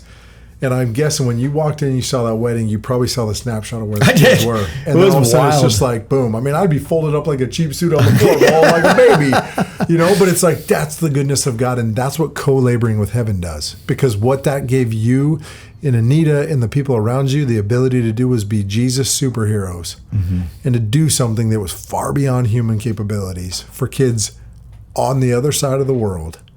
And it changed them forever. Right, yeah. And you're doing it with another batch now. It's like, man, people get on board for this. It's wild. It's cool. It's cool. And I told my wife yesterday, because there were some things the Holy Spirit challenged me to. Just ramping up our business, buying all these amazing tools, and Holy Spirit challenged me to give some of these tools away. I was like, what? That's just totally opposite, right? And it's like, that doesn't make any sense. Like, it undoes, like, it hurts the business, but it's like, I didn't argue with it. I just said, okay. And so I made the connections to get to the people that I think Holy Spirit wants me to. And I told my wife, I was like, isn't this crazy? Like, the kingdom life is so upside down from the world we live in. But if we just will say, okay, and not question it, it is the coolest, wildest ride. Yeah. Yeah. It is wild. There's nothing like it. Nothing like it. And we get to do things that are beyond human capabilities. And that's what's so cool. We get to live a life that's beyond this earth suit. Like the adventures, all these adventure things we do, all the extreme sports, all this stuff. I love all that stuff, but it's nothing like the adventures of following God and doing some wild stuff. Oh, dude, for sure. It is. I mean, it's probably hard for people to really fathom what I'm talking about, but it's, way more fun. Yeah. Oh, absolutely, man. I mean, it's like, especially like what you guys walked in, right? Like, come out of a situation, you're probably like, I can't believe we didn't die right there. You probably have more of those stories than you could, But it's like, but recognizing, right, that in that moment, God was hiding you in plain sight from the enemy. And I have some funny stories. You were doing some crazy things. I have some funny stories where just like, I feel like every day I was in a movie and unfortunately it wasn't filmed. Yeah. But man, it would have been a great movie. Yeah. But that's what I mean. I think that is the opportunity to live. But even in real estate. Real estate, getting to serve clients and doing that in real estate and getting to see real estate miracles for sure is I remember when I first got back into real estate here in Redding, and I was kind of like, God, what am I doing here in real estate? I want to get back to rescuing kids. And Holy Spirit said to me, what you're doing right now is just as important as rescuing kids. Yeah. Okay, fine. And but now, look back after all this time here in Redding, and you see God's supernatural hand in a family's life where, how in the world did that happen? Yeah. Doesn't make sense. So I'm going to do this too. So this guy's a madman when it comes to real estate. I flew out here. My wife and I moved here from Omaha, Nebraska. I came out a year ago tomorrow. I flew in the weekend of October 17th last year to look at houses with JR. And I had like 4 houses in mind. This dude lined up 17 houses. Between 8 a.m. and 5 p.m., we looked at 17 properties. It was the craziest day, but it was a super blast. And then, obviously, we had an amazing experience with you and your teams. It was just awesome, the whole process. But yeah, I think about that. I'm like, yeah, man, I know you love serving people and like blowing people's minds. Like, today, you're going to look at 17 houses. And that's a blast. I honestly think that's a blast. It was fun. I love what I get to do for people with their homes. I mean, where do you get to be in such an intimate decision for people? Yeah. And such a big decision. Yeah. Because this is your home. Yeah. I mean, really, for most people, it's the biggest investment they'll ever make. Yeah. I drove by that house the other day where the turkey chased us off the property. Nora and I were kind of swinging back up to the hills, just seeing the properties up there. And I was like, hey, JR and I got chased off that property by a turkey. And the funny stories. Yeah, dude. So many funny stories. But I'm with you, man. You bring up a good point too, that there is greater in what we do every day in our lives, because you're partnering with people to make, really, for a lot of people, a dream come true of home ownership. And it is an extremely intimate thing. And it's a very vulnerable feeling thing. And so to be able to provide that amazing experience, there's so much, it just reeks of kingdom. Yeah. It reeks of excellence. It reeks of the goodness of God.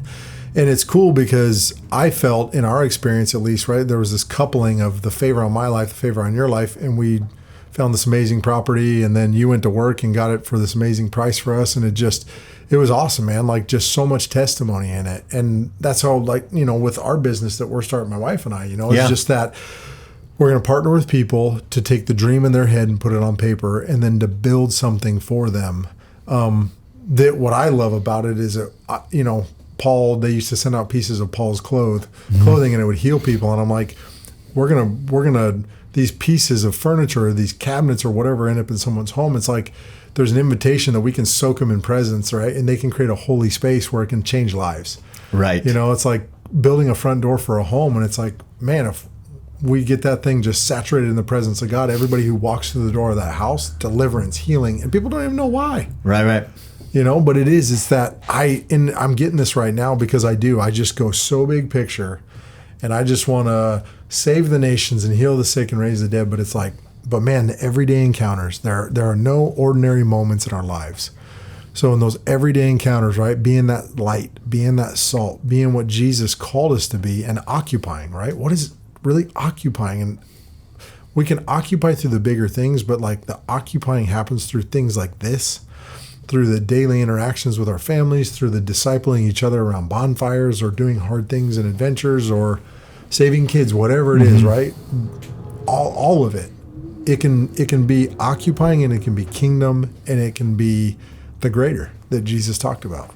Well, the idea of the brand ambassador concept, because I'm such a believer that our businesses are an extension of church. Yeah. They really are an incredible extension, like the modern day church, where we're here 7 days a week, a lot of times, 6 days a week, whatever. Yeah. 8 hours to 24 hours a day working. Yeah. And we're in the lives of people all day long. Our staff, we're training our staff, we're training our clients. We're speaking to my staff. And all of the things that we get to do are getting us outside of the church, into people's lives. And it's a scoreboard that we can actually see, are we progressing our staff's life? Are we progressing our client's life? Is our business profitable? And now do we have profit that we can go and help rescue kids? I love business. I love that you are starting you guys have two businesses now with the OBGYN and the woodworking. But I want to use that gift we have to help, like, point to other people and say, you got to use these people. Absolutely. They're providing a ministry. It looks in the form of a product or a service or something, but we need more supply. We need excellence. We need people who are diligent, excellent, and wise. That we get our supplies from. Yeah, I completely agree, man. And it's I don't know, there's something, as you were saying, that I just kind of got this picture of, all of Jesus's guys were businessmen of some kind, doctors, tax collectors, fishermen, all the things, craftsmen. And like there was this intertwining of all that into ministry. There's no separation of it. And I'm with you. Like, I love church. I love the building of church. I love coming together, though. But I feel like we get together to get the pep talk from Coach, right? We come together as a team, but really it's the work we do as the church in our daily lives. That's where we move the needle. As the ecclesia, as Paul called us. But it's that affecting everybody in our everyday lives, right? Going to get lunch over at Chipotle and just being open to what Holy Spirit's saying in that moment, and like maybe speaking into someone's life, or just that smile that just changes someone's day, or just whatever it is, but looking for all those little encounters throughout in our businesses and our families to just change the world. Right. I love it. You know what? I think we're at 3 hours. Are we really? What a great way to End it. Cool. Awesome, man. That's wild. Man. Okay. Well, let's see here. We end it right now. Thank you, everybody.